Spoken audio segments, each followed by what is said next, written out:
What is up, gaming world? Welcome to a very special short pause live stream, live podcast. What the hell do you want to call this? I'm gonna go with a live stream. All right, go with the live stream. But this is our official Destiny 2 pre-launch live stream. Get hype, all that fun stuff. So I'm Ben. That's Brent, Bender, and Frankie. We're all here on behalf of course, Short Pause, www.shortpause.com. That's the totally rad website that we run. Just make sure you come on over there and check us out on a daily, weekly, monthly basis, whatever floats your boat. We're, of course, live streaming here on YouTube, the Short Pause Gaming channel on YouTube. We're constantly putting up new content on here. Just make sure you guys like the video, subscribe to the channel if you like what you see here, all that jazz. Gentlemen, how are you this fine evening? Brent, what's up, dude? Dude, Destiny 2 is... We're 3 days away. Oh my God! 3 days away from the launch of Destiny 2. Yeah, Talk to me, man. it's already a long weekend, being Labor Day weekend, but this makes it even longer because I'm kind of sitting around the house trying to get stuff done, trying to keep myself busy to get through these days. I have one work day before this baby goes live. I am super excited. I'm just excited to be here to talk Destiny 2 with you guys, kind of talk about our plans for this week, and engage with the community a little bit. Definitely. Franklin, what's up, my friend? Not a whole lot. Just got the preload ready, watching the countdown timer slowly tick down. So we're getting there. Soon.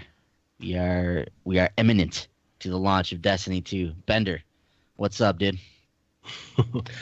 Getting pretty excited about this launch, man. Just like Frankie, I've got that preloaded on my PS4, and I just like seeing that big 2 on my cross media bar with the timer counting down at the bottom, and that's awesome. So yeah, I can't wait to play. Definitely.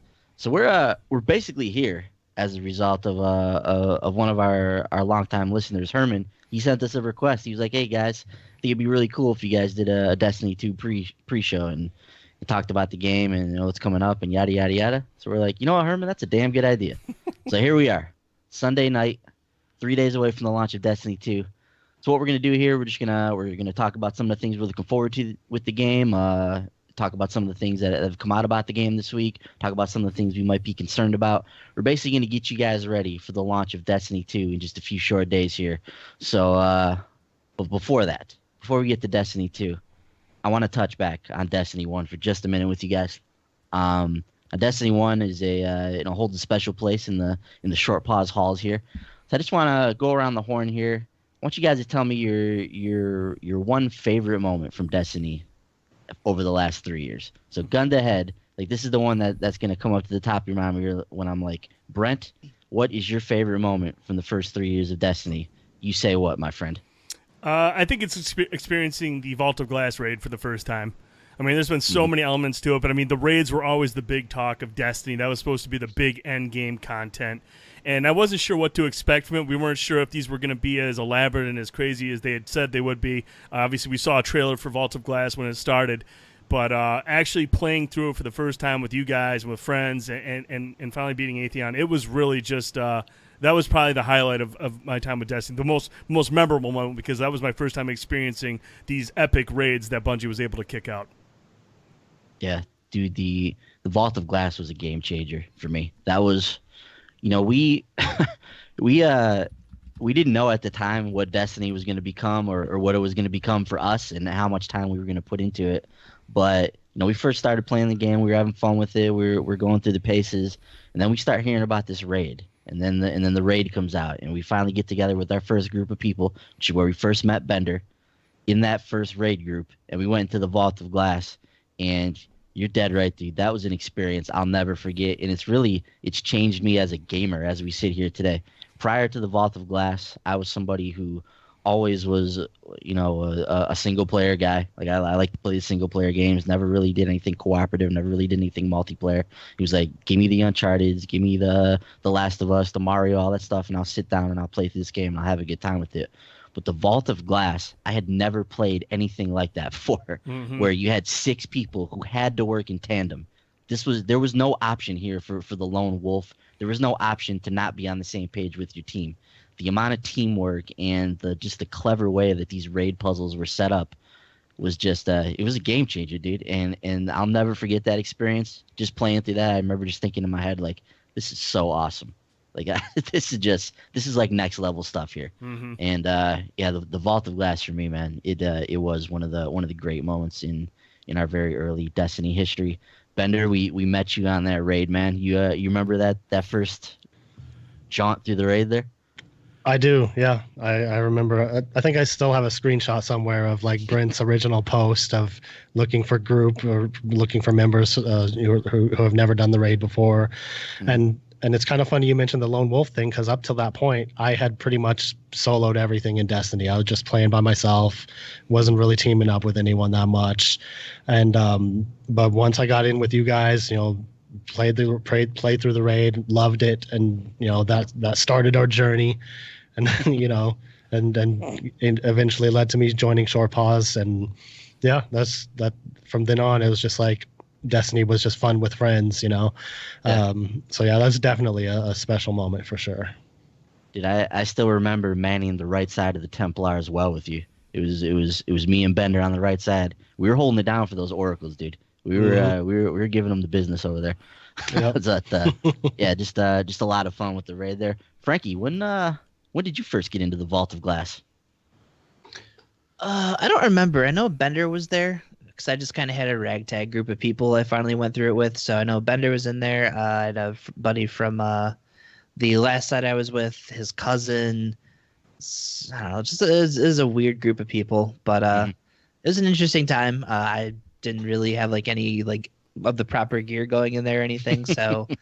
As you guys know, the first time I think I played with you guys was doing a Nightfall. Like I hide off in a corner somewhere because hell, I can't do anything, So, man, but yeah, I've loved the Vault of Glass. That we've run that raid so many times, and I can't tell you. Like even still to this day, I still don't remember the way through the damn Gorgon maze. The few times that I've like tried to like lead a group through there, like I still don't remember. I remember so far in, and then it's like, where's the door? I can never find the damn thing. Yeah, it's funny because it's not very deep into that maze either. Like you run a few feet and then it's right to the right there. Yeah. But I always get lost in there as well. I couldn't tell you how to get there if my life depended on it either. So, I'm with you. But Franklin, what else stands out to you, man? Your favorite Destiny 1 memory from the game's first 3 years? There's so many of them. I'm gonna just kind of lump them all into one thing, and that's kind of piggybacking off what you had said, like. Kind of getting into the Short Paws clan and meeting the other guys, and like Bender, like up until I met you guys, like I played Destiny, I didn't have anyone else to play it with, and it gets boring playing by yourself. So I kind of wrote off Destiny at one point. I was like, I mean it's fun, but I mean I don't have anyone to play with. So once I kind of got a steady group of like getting people together to do Nightfalls and actually go and do things to get more cool gear, like it everything kind of stemmed from that. So it was like having Bender and Moody to do the Nightfall trifectas on reset night, so that you guys could do your different classes, and I just went along for the ride because I had fun doing the Nightfalls. So I guess a lot of it stems from that, though. It's just been having somebody just like being able to text someone and be like, hey, you want to play Destiny tonight? Yeah, awesome, cool, I'll be on when I get home from work. Just all that, everything wrapped up in that. Yeah, that was a recurring text message for about 2 years straight. So that was yeah. So we met a lot of people, had a lot of fun adventures with Destiny 1, man, and it wasn't long after Bender joined up with Short Paws that Franklin joined up with us as well and became the quartet that you know and love on a weekly basis now here in the streets. So. And yeah, a lot of that was because of what happened with Destiny, is because of where we are as a group right now. So, Bender, favorite memory from Destiny 1, man. There's a lot. There are a lot, and I think one of my favorites by far, and which I'm sure you'll agree, Ben, is Age of Triumph Year 2. Yeah. Defeating Oryx on hard mode. Yeah. At almost the last possible minute. There were it was literally mere hours left to go before the reset. Yeah. And we failed and failed and failed, and it was weird. I was starting to like lose hope that we would ever get it done. And then we get in there with a couple of LFG guys, just random guys, and we had never played before, and we nail it on the first try. Yeah. That was one of the most amazing things I've ever seen. And yeah, I could not believe that we got it on the first try with randoms that we'd never played with, and God, that was the last thing. Well, one of the last things that we needed. We had to do like one more thing for you earlier in the raid, but oh man, that was epic. I could not believe that. That was amazing. I think that stream is the only time I've ever heard Bender mad. Really? Dude, I think that video is awesome. That's one of my favorite videos on our YouTube channel is you guys going through that in like the 0 hour and just Bender's excitement when you guys pulled it off and he's like, I need friends requests from you guys. I mean, just that jubilation, that joy, that excitement. I mean, that was like just the epitome of Destiny and what these raids can do and what this game can do. It just brings people together. I mean, like you said, you don't even know who these dudes were, and you guys just jumped into a raid. Doubt was starting to fall in. You guys weren't sure if you were going to pull it off, and you get randoms and you guys beat it. And that's just the best thing about Destiny. Mm-hmm. It was an incredible moment. It's why I'm wearing this shirt today. It's because of that moment that I was able to get this thing. But Bender, if we didn't get that on the first try, I'm not sure that we would have gotten it. Like it was really like we were kind of at our wits' end. We had been going at this for 4 or 5 hours at this point with people that we knew. Mm-hmm. Yeah, there's like people that we knew that had gone through this before. So we were like, we had been so defeated at that point. We're like, man, if we can't get through it with these guys, like how are we going to get through it with some people we've never raided with before? And I don't know, man. The stars just aligned. We found a group that just gelled somehow instantly, and we knocked it out on the first try. And it was an incredible moment. I remember when it happened. We didn't even realize. Like, wait a minute, did we just do it? Is Oryx dead? Yeah. Did we defeat him? Yeah. Yeah, like when you guys got in the final shots, I had actually died, and I was sitting there dead, just watching you guys. And I was like, did you do it? What happened? Like, because I really couldn't see, but I was like. Yeah, I was amazed that we actually got through that. Yeah. So that was a crazy moment. Like you said, Brent, that whole epic like 6 hour live stream is archived somewhere on our YouTube page. If you guys want to go watch us try and work our way through those final moments. But yeah, literally we finished up those moments of triumph with maybe 30 minutes to spare before the reset. It was like 4 a.m. at that point. I had to go to work the next day, but I didn't give a damn. I was like, that was definitely awesome. So those are all great memories. I'm gonna throw another one out there along the same lines. That was defeating Skolas with you and Frankie Bender, but being able to do that and complete the moments of triumph in year one was another one of those 0 hour moments, man. It's like it came down to the last possible minute, but we finally got that run together. After so many close calls. I mean, we played that thing. It must have been for a week straight, just of going at it for hours and hours. That's a long ass battle, and when you fail that, it's very defeating, especially when you get close to the end. So the fact that we were able to persevere, get to the end of that, and just claim victory on what still to this day might be one of the hardest things they've ever put in Destiny. Yeah, that's exactly what I was about to say. Yeah, that is still one of the greatest challenges they've ever presented in this game. Yeah. I'm so happy you guys beat that. Yeah. I don't have an emblem. I'm bitter. It's okay. We're moving on to Destiny 2 now. Yeah. I'm not. I'm bitter. We'll get new emblems, make new memories with Destiny 2.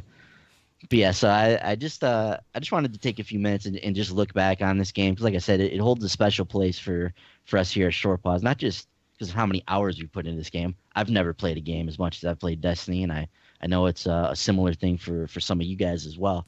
But it's not only given us that kind of satisfaction from a gaming perspective, but it's brought us to where we are today as a website and as a group of people. Mm-hmm. So we have it to thank for that as well. And looking back, if you were to ask me right now, like, what's the game of this generation? Like, my answer would be Destiny. Not just for the gameplay and for the fun that it's brought to us, but just for the way that it's basically changed the way that I play games now. Mm-hmm. I had never experienced anything like the raid before, never experienced anything like the cooperative activities that are available in Destiny, and being able to get in there with a group of people like you guys on a just a consistent basis and just tackle this game and just really become embroiled in this community and involved in patch notes and just ingrained in this game in a way that I'd never been with the game before. For that, I thank Destiny for all the memories from the first 3 years. Can't wait to start some new ones with Destiny 2 here. So with that, let's get into Destiny 2 now, fellas. Yeah. So, first things first here, we've got some things that we need to talk about here from the Bungie weekly update. First and foremost, I want to send our thoughts out to the victims of Hurricane Harvey. There's a lot of people that their lives have been affected, and they're going to be affected for a very long time. So we wish them the best down there. And hope everybody can get back up on their feet.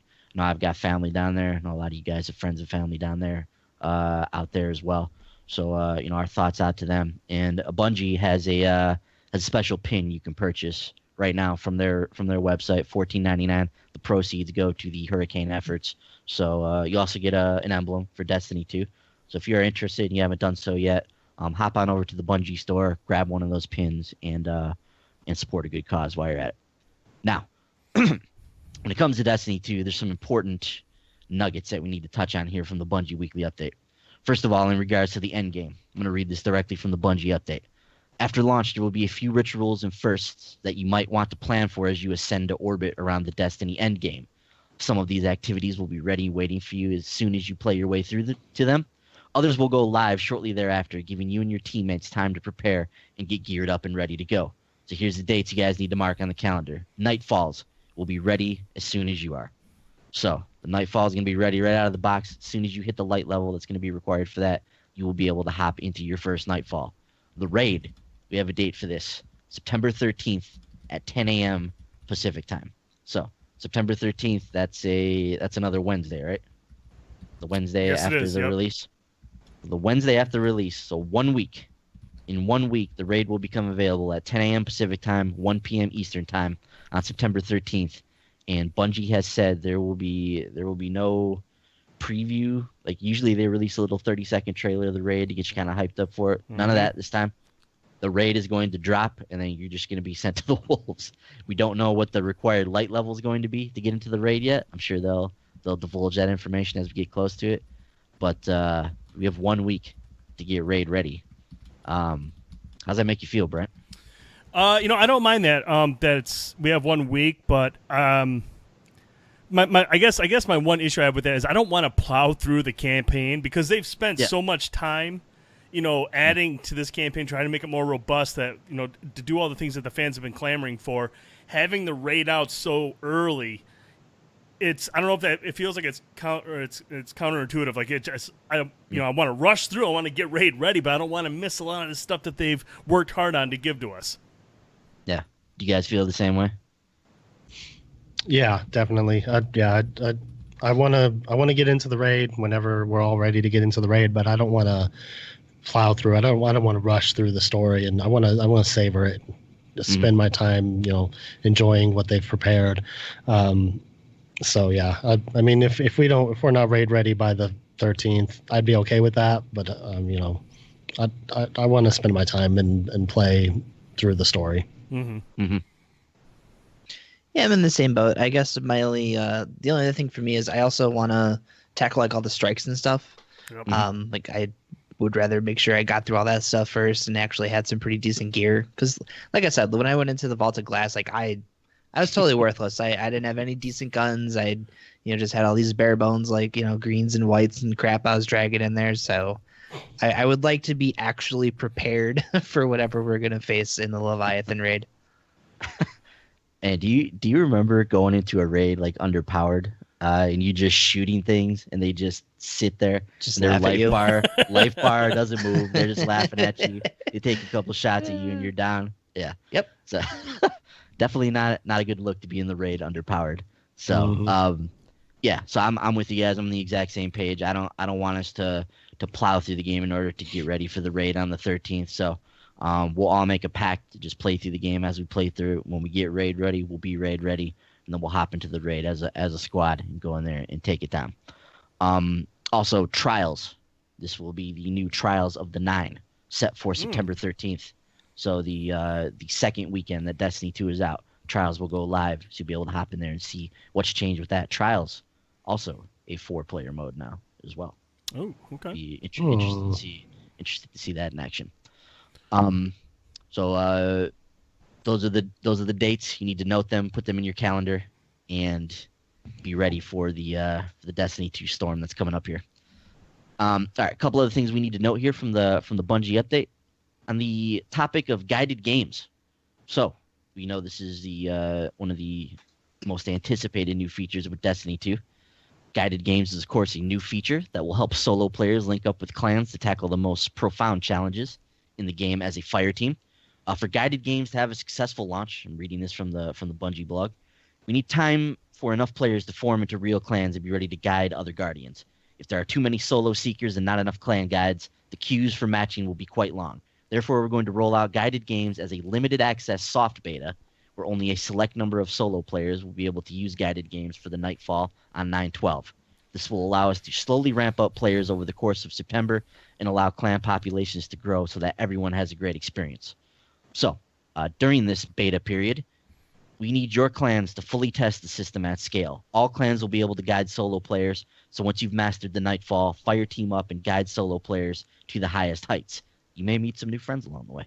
So, September 12th, 10 a.m., the Nightfall Guided Games beta will go live. 30 to 50% of players will be given Seeker access, depending on clan participation in Destiny 2 during the first week. On September 26th at 10 a.m., Nightfall and Raid Guided Games will go live. The target is 100% of players will be given Seeker access by that time. So this is going to be kind of a two-pronged rollout with Guided Games. But curious to see how this feature is going to work. Brent, you ready to shepherd some people through the wilds of Destiny 2? I'm pretty sure they'll be shepherding me through the through the wilds of Destiny 2. I mean, I've got some time off to play the game, but I know there's going to be some diehards that are going to be well ahead of me come that time. But no, I think the Guided Games is a fantastic feature that they're adding in there. Yeah, curious to see it in action. And like you said, we'll probably be the ones that are looking for help with that service.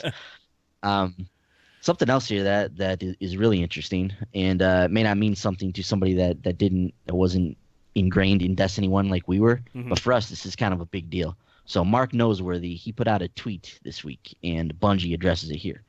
They say, quote, "If you are a veteran of Destiny 1, you're probably familiar with the pre-decryption shuffle. This is where you equipped all of your highest light gear before you brought your engrams to the Cryptarch so you would maximize your gains. So just so everybody's aware of how this worked in Destiny 1, you had to make sure that your Guardian had all of the best gear on before you decrypted an engram, because that would determine what the engram would decrypt into once you went and talked to the Cryptarch. So sometimes you would be either testing a gun, or maybe you had a new gun that you were playing around with, or you had some armor you were trying to level up or whatnot, and you wouldn't have your highest stuff on at all times. So it was kind of this thing where you had to go into your character, you had to take all your stuff out. Sometimes you might even have to go into your vault, get the best stuff you had, put it on your character before you went and talked to the Cryptarch. So it could get cumbersome. In the past, this was a little cumbersome, as I said, at times, and a huge bummer if you forgot a piece. In Destiny 2, you will suffer those woes no longer. Now the game will automatically determine your power potential and give you the reward you deserve without making you dig through all of your armor and weapons to equip your best stuff. We recently cornered, this is Bungie, they cornered one of their designers, investment designer Daniel Oceanpaw. I'm pretty sure I butchered that name, and compelled him to make some rare promises about character progression. So they asked him some interesting questions here. So, when do rewards determine their power, and how is it determined? This is what Daniel had to say. Rewards determine their power at the time they're earned. This means that when an engram drops in Destiny 2, it decides its power at the time it drops. Also, when we roll rewards, we look at your character's level and your best possible gear to determine the power of the reward. This is true for Crucible end-of-match rewards, engram drops, strike rewards, etc. Note that some sources can still produce better gear than others. Once you're exploring endgame content, look for the powerful gear rewards and tool tips if you're hunting for the best drops. What gear do you use to determine a player's best equipment? That's what Daniel had to say. When we say best possible gear, we look at what the best scenario is for your character across your account. This means that if you are playing on your hunter, like you should, That's for you, Brent. Yeah. We might use the helmet you accidentally left in the vault, the boots you just picked up but haven't equipped, and the auto rifle that you forgot to transfer from your warlock. Gear on other characters in the vault, in your inventory, or currently equipped are all compared to find the best possible loadout you could have. So, fellas, so it's going to not only take into account what you have on your character, what you've got in your vault, what you've got on all your other characters, and it's going to give you a drop and an item based on that. So Bungie goes on a little bit further here. What if I have a level 20 hunter and make a new hunter so I can have 3 hunters? Sounds like something Brent would do. Will all my drops be level 20 gear on the new hunter? What if I've gotten a ton of exotics? Daniel says, nope. The system is smart enough to look at level requirements and make sure it ignores anything that is too high for the current character to equip. It also obeys equipping restrictions, so it understands that you can only equip 1 exotic in 1 piece of exotic armor and figures that in.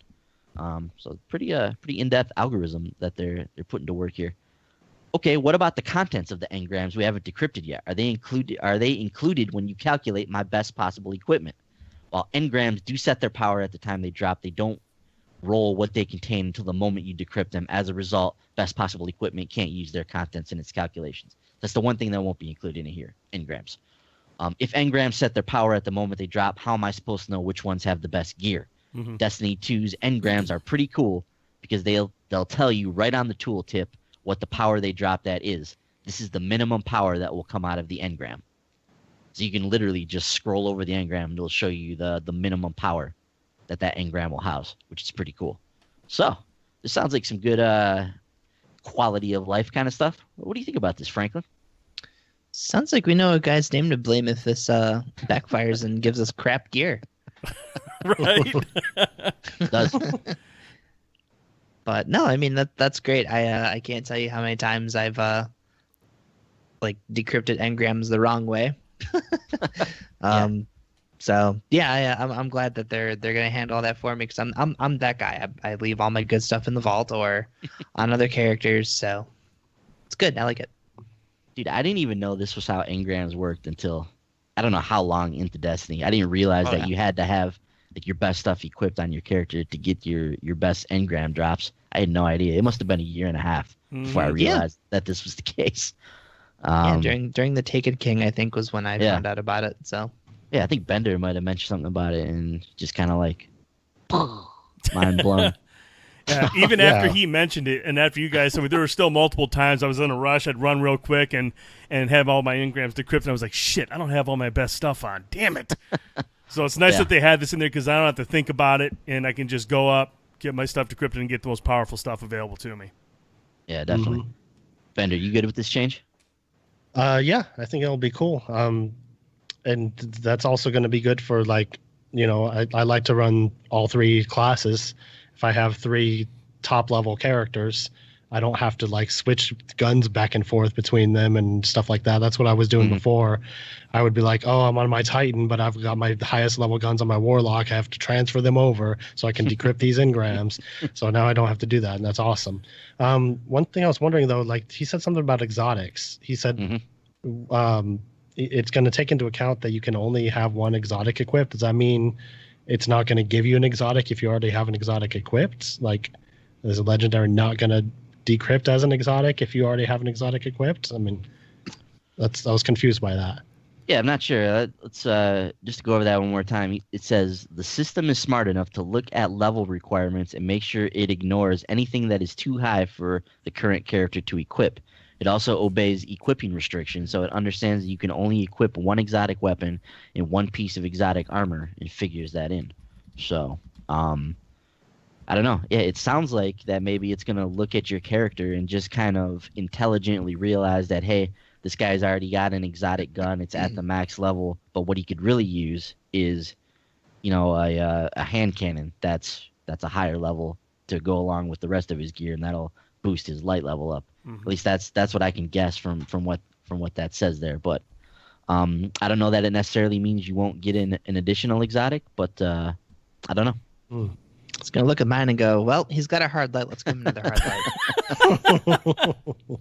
Yeah, man. Yeah, so that sounds like Sounds like a good quality of life thing. We'll have to dive into the exotic thing a little bit further. But the end of that question was, what if I've got a ton of exotics? So it sounds like maybe if the decryption system was looking over your characters and they realized you have a ton of exotic weapons, but maybe you needed something in another area, like maybe it would decrypt as that instead. But not entirely sure. We'll have to monitor that situation once the game comes out. Now, the most important thing that many people are wondering is when exactly can I dive into Destiny 2? So, straight from the Bungie blog here, the answer is depending on where you live. Destiny 2 will have a rolling midnight release across the globe. You will be able to play the game as soon as it is 12 a.m. September 6th, anywhere in your country, or in some cases, region. In the U.S., for example, that means the entire country is live when the clock strikes midnight Eastern. Bender, you are welcome. Yes, I'm excited about that. It's 11 p.m. my time. I get to start at 11 p.m. Yeah. So us East Coast folks helping out Bender there as we often do. Stupid West Coast people get to start at 9 p.m. Yeah. Lucky. You give it to them, Bender. You let them know how you feel. So yeah. So once it's midnight Eastern time, that's it, man. Party on. Makes sense in a game like Destiny, in a game that's all about teamwork and getting together with your squad, that it would be at the same time for everybody, so that everybody can play together. So at midnight, we will be on there as a short pause group. So you can be damn sure that we'll be streaming something. Oh yeah, there'll be a stream. Everyone will probably be streaming all their channels. So there'll be some kind of stream. But yeah, short pause will have you covered for the launch of Destiny 2. We'll try to contain ourselves and not just splooge all over the camera. Oh my goodness, age gate on this stream. We'll do our best though. All right, fellas, a couple other nuggets that we need to talk about from this week as we gear up for the Destiny 2 launch here. Now, the power level, or the cap, has apparently been revealed. Now, I don't know if you guys have been following this, but the Destiny 2 strategy guide leaked out at some point during this past week, and there's been some little nuggets that have come out from it, and this is one of them. So, apparently, the level cap we're looking at is 300 for Destiny 2. So this is from Game Rant. I'm going to read a section from their article here. While speculation had been plentiful regarding where the Destiny 2 level cap would fall, it appears Bungie has settled on power level 300 for its first Apex. But unlike past releases of Destiny expansions, the sequel will put players at level 0, meaning the grind will be a little more intense than in past years. So obviously, as the Taken King and Rise of Iron and some of these House of Wolves and these expansions have come out over the years, we were already at a certain level when those expansions came out. So, we may have been at 300 and then the level cap got bumped up to 335. So we did our best to get up to that level. But now we're starting back from square one. We're back at 0, starting that grind from the very beginning. You guys remember what the first Destiny level cap was? Was it 200? Well, it was level 20. It was level 20. I don't think they had the light. Level, the light level didn't work the same way when the game first launched. I don't think. Oh yeah, you're right. It was because each light level didn't kick in until level 20. Right. That's when the light level started. Yeah, something like that. I forget how it worked. They changed it at some point, and it was drastically different after that. Did get changed, yeah. So, I don't remember exactly what it ended up being that first go around, but it definitely wasn't 300. 300 was some ways down the line. Yeah, so 300 is a pretty beefy start to the proceedings here. So Game Rant goes on here. Getting to power level 300 will be significantly easier and more user-friendly in Destiny 2, thanks to some improvements to the engram system in the game, which some of the stuff that we've talked about before. Whereas in the past, players needed to equip their best gear when decrypting engrams to ensure the level was as high as possible. Now Destiny 2 will keep track of a player's best possible loadout, even if it isn't equipped. Thanks to this system, players should be leveling up continuously, regardless of if they are paying too much attention to their gear or not. Here's another interesting nugget here. Of course, as with Destiny 1, there will be diminishing returns when it comes to increasing one's power level. According to the page on the strategy guide, once players hit power level 260, they will only be able to increase power by completing milestones. So that extra 40 power levels will be where the real grind happens and where weekly activities will be a major factor. Milestones in Destiny 2 are activities that guide a player to specific encounters, like the Nightfall Strike or a raid or a new event called the Flashpoint, which we've talked about before. These will be the rituals that players partake in every week, and as we know, they will be very important to hitting the power level cap. Brent, what do you think about this, man? What do you think about level 300 as a start here? What do you think about kind of the grind that might become once you hit 260? Does all sound like what we were expecting? Yeah, I'm cool with whatever the power level is. Whatever the light level is, whatever we got to get to, that's fine. It's everything that we're doing to get there is going to will ultimately determine if it's too high or if it's too low. Because if there's a lot of stuff to do and there's a grind, if there's a grind, that's awesome. As long as there's a lot of stuff to do, so it keeps it varied, it keeps it different, and that all will make a higher power level more enjoyable to attain. So as long as there's a lot of content to play through, there's a lot of different stuff to do, and there's all like unique milestones to complete to get that power level up, I'm cool with that. So it's all going to depend on the content that's there that will ultimately determine if this power level is too high or too low. Yeah, definitely. Bender, you on board with this? Yeah, sounds about right. I like that it's going to be a continuous progression through most of the leveling process due to the new way that they check your loadout across your whole account. I think that's cool, and I don't mind there being a little bit of a grind to get those last few levels. That's always kind of been the case. I mean, you always have to jump into the Crucible or do a raid or Nightfall or some other in-game type of activity to get those last few levels, which is fine. That keeps you busy. So yeah, I think it sounds good. Yeah, it's part of the fun, man. It's part of going through, getting the loot, grinding away at it. Now, Franklin, there was a new brief video that came out this week. They gave us kind of a more in-depth look at the map of Destiny 2. So we've seen some of this in some of the previews over the last few weeks, but we got an idea of like the landing zones and how you can fast travel between points around the map. They also gave us a little bit of a closer look at this idea of the milestones. So in the video here, they a couple of them they show us. First of all, they have on here Void Focus Restored. Return to the Traveler's Shard in the European Dead Zone to activate your subclass. This will reward you with a new subclass. The next milestone, the Red War. Complete mission unbroken in the European Dead Zone. Then there's the Crucible. Complete 2 matches in the Quick Play playlist. This unlocks Crucible access. Strikes. Complete 2 strikes to gain legendary gear. Patrols. Help Cade 6 establish a patrol beacon network on the European Dead Zone. This rewards you with patrols access. So it looks like this is kind of like the next step to the quest system that was in Destiny 1. In that it kind of takes those quests and lays them all out for you. Like, this is what you should be doing. You should be doing them in this order, and these are the rewards that you're going to get. How's that sound to you, man? Does that sound like the next logical evolution of what they were doing with Destiny 1? Yeah, I think we saw that kind of starting up in the Taken King. If I'm not mistaken, I remember having to go through and like place beacons, which ended up being how you set up doing patrols on the Dreadnought. So that's cool that they're kind of taking that and actually just going abroad with it for everything. But yeah, I think it's a good decision on their part. Yeah, I love the way this new map looks, man. This is gonna be sweet. That's the one thing in Destiny 1 I always wanted a map. Like, I didn't know my way around this terrain like Bender. Bender was like a goddamn atlas. You just you fell onto a planet and you're like, yeah, we need to go to the Temple of Crota. Bender's just like, follow me. Follow me if you want to live. Yeah, he just speeder bikes over there. I'm like, how the hell did you remember how to get here? I gotta draw the map before the mission starts and be like, okay, I start here. If I go this way, I'll eventually get to where I need to go. But yeah, Encyclopedia Britannica over here. He's basically taking screenshots of the maps and then just takes them to work like in a playbook and just studies them. Just goes through them and studies and studies. I love it. He's dedicated. Indeed. Well, a lot of that was like all the times we actually had to like participate in public events for different things. Like, you had to memorize like the quickest way to get to places to get there in time. So that's how I learned them, because I was doing some stuff with Bender and like he was explaining a map layout and he's like, yeah, basically like the whole map is a giant circle.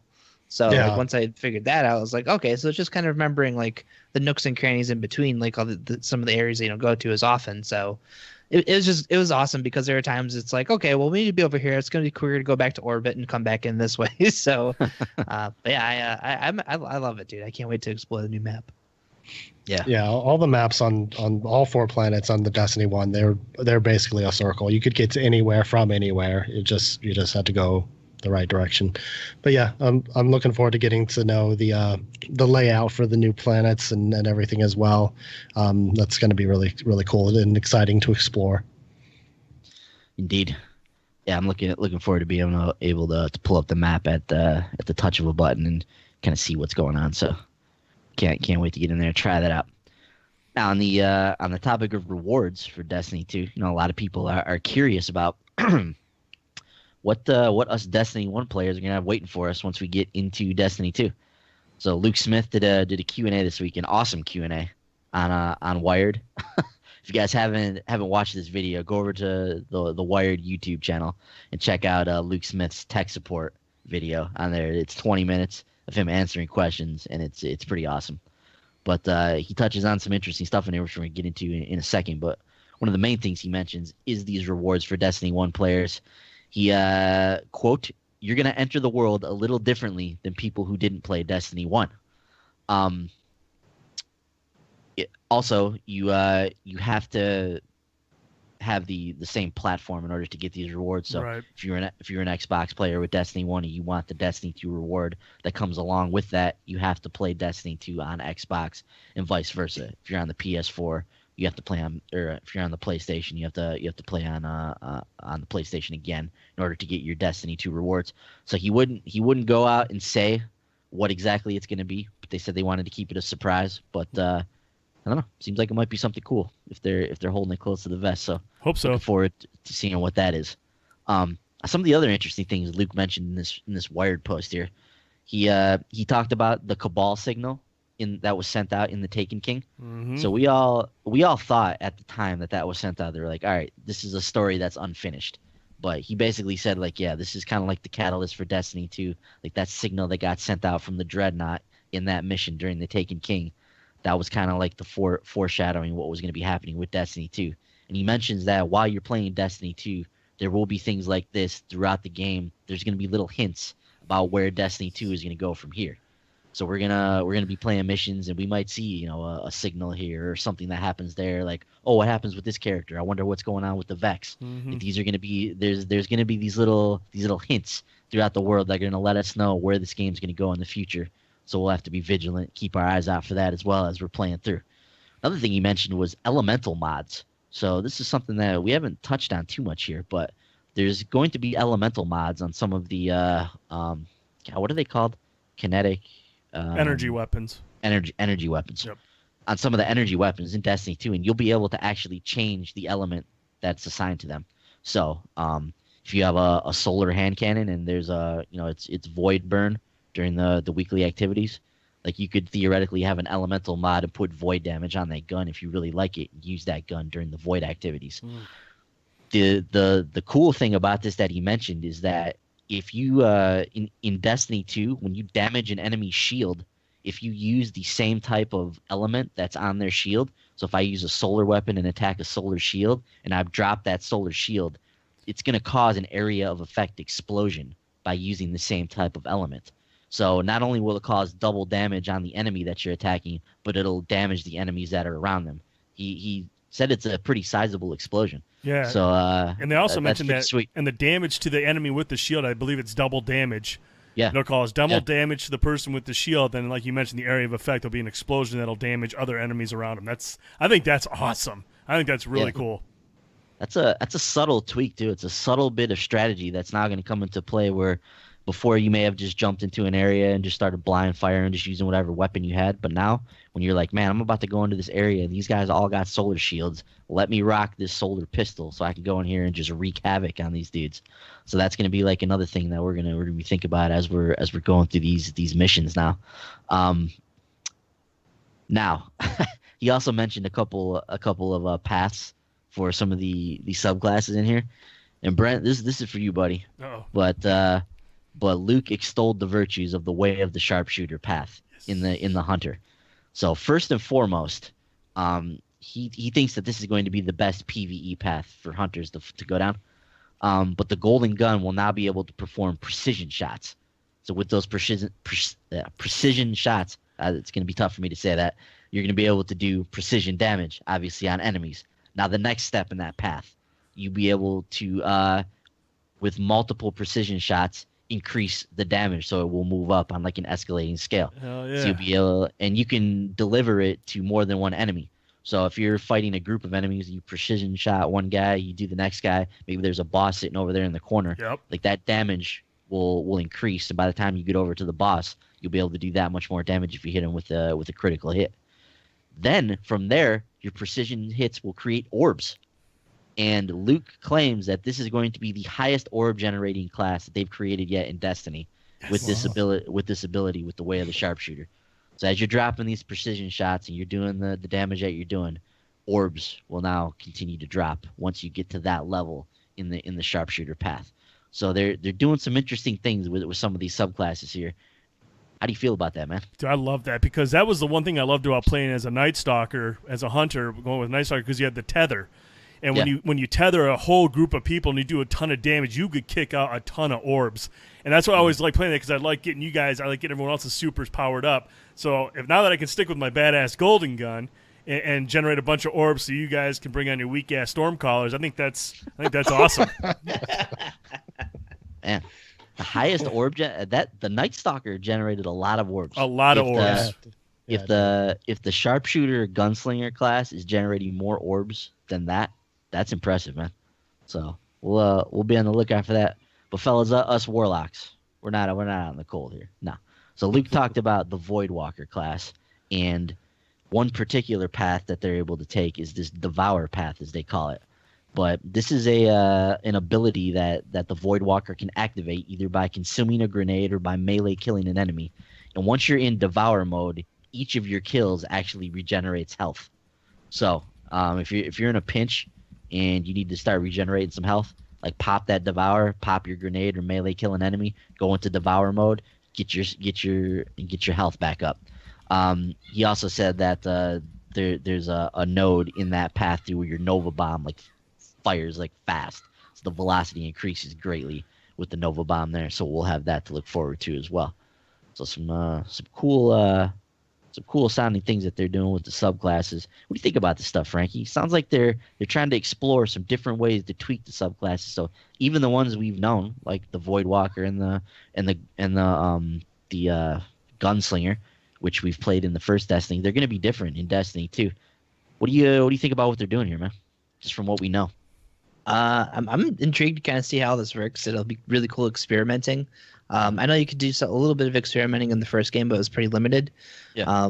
So I'm looking forward to getting in there, messing with the different ways to, use Nova Bomb and all these other abilities. Like, I didn't play anything of the Destiny 2 beta myself, but like learning all these other things, like you guys mentioned, you get like a shield and all kinds of other cool stuff. So I'm gonna be. I want to know what kind of different things like you can mix and match and how that stuff actually works hands on. So looking forward to getting in there and doing that. Yeah, Bender. It seems like with Destiny 2, from what I can gather, it seems like they're gonna have basically groups of or like branches off of the skill tree, and you're gonna have to choose like which path you want to go down. You're gonna have access to the nodes that are in that particular path. So there's gonna be several different ways that you could play each of these classes. Like we talked about the sharpshooter, gunslinger, and the Devourer Voidwalker, but there's gonna be other ways that you can play this class as well. Does that sound like a good change for you? Is that something you're interested in? Yeah, I like the sound of that. Sounds like it's going to have a lot more opportunities for variation and customization in the way you play your game. Mm-hmm. I like that a lot. And like we were talking about before, I mean, I noticed some of the things in like the Dawnblade class, like that you have like an air dodge and you can shoot and aim while you're still gliding and all kinds of cool stuff. So it sounds really interesting and I'm looking forward to experimenting and seeing what sort of different options I'll have with all the different classes. And side note, when you were talking about consuming a grenade, I got an image of a warlock going. I hope that's how it does in the game. Yes, he just exactly. sits there, just chomps down on a void grenade. That'd be awesome. Now, Brent, another result of this kind of system is that the way that we look at these subclasses is going to be more simplified. So when we look at a subclass now in Destiny 1, there's a bunch of different nodes. You can move them around. You can kind of make your character how you want to make them. But some of that gets confusing, and it's tough to tell like which is the best way to put the nodes for your type of play style. So it seems like they're gonna give us some of that variety here with some of the different paths, but they're also gonna make it a lot easier for just be like, all right, I want to go down this path. These are the 4 abilities that I'm gonna have on my character at this time. Are you on board with this more streamlined approach to the subclasses? Yeah, anything that's going to make it easier to get newcomers, kind of more acclimated to the game quicker. I think that's a good thing. Obviously, we understand how the skill tree works in Destiny 1, but it's still what could be a little confusing at times.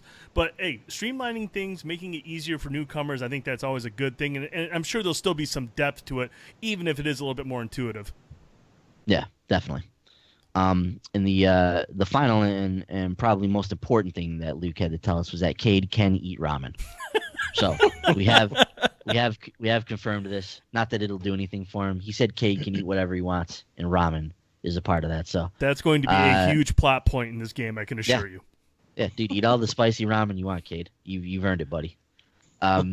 So that's that. Now, one final thing we want to note here for Destiny 2 is we have a little tidbit about where things may be going after the first game proper. So we have a little bit of information regarding the first downloadable pack for Destiny 2.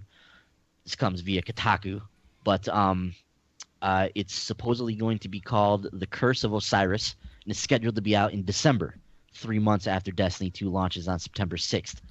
According to those details, these are the ones that Kotaku's received, which has been corroborated with a second source familiar with the plans for Destiny 2. The Curse of Osiris will come with a patrol zone on the planet Mercury, finally, and a social space on the Lighthouse, which is an area which is an area that none of us got to see. Not even close. Yeah, I didn't even think we got a victory in the did. trials. Seriously, not one. We lost 45 straight rounds of the trials, man. 45 straight rounds. It was. Yeah.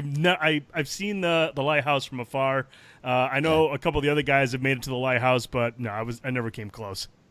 Yeah. That was the one thing I regret not being able to do is get to the Lighthouse. It looks like an awesome space. Like when you watch like a video of it or see some of the pictures of it, I would have liked to just hop onto somebody's coattails and just cruise into the Lighthouse at some point. Wasn't able to make that happen. But if all goes according to plan, new patrol zone on Mercury and a social space on the Lighthouse. These are places that Mercury has always been a really cool planet. Like in the Crucible, like those maps are really awesome.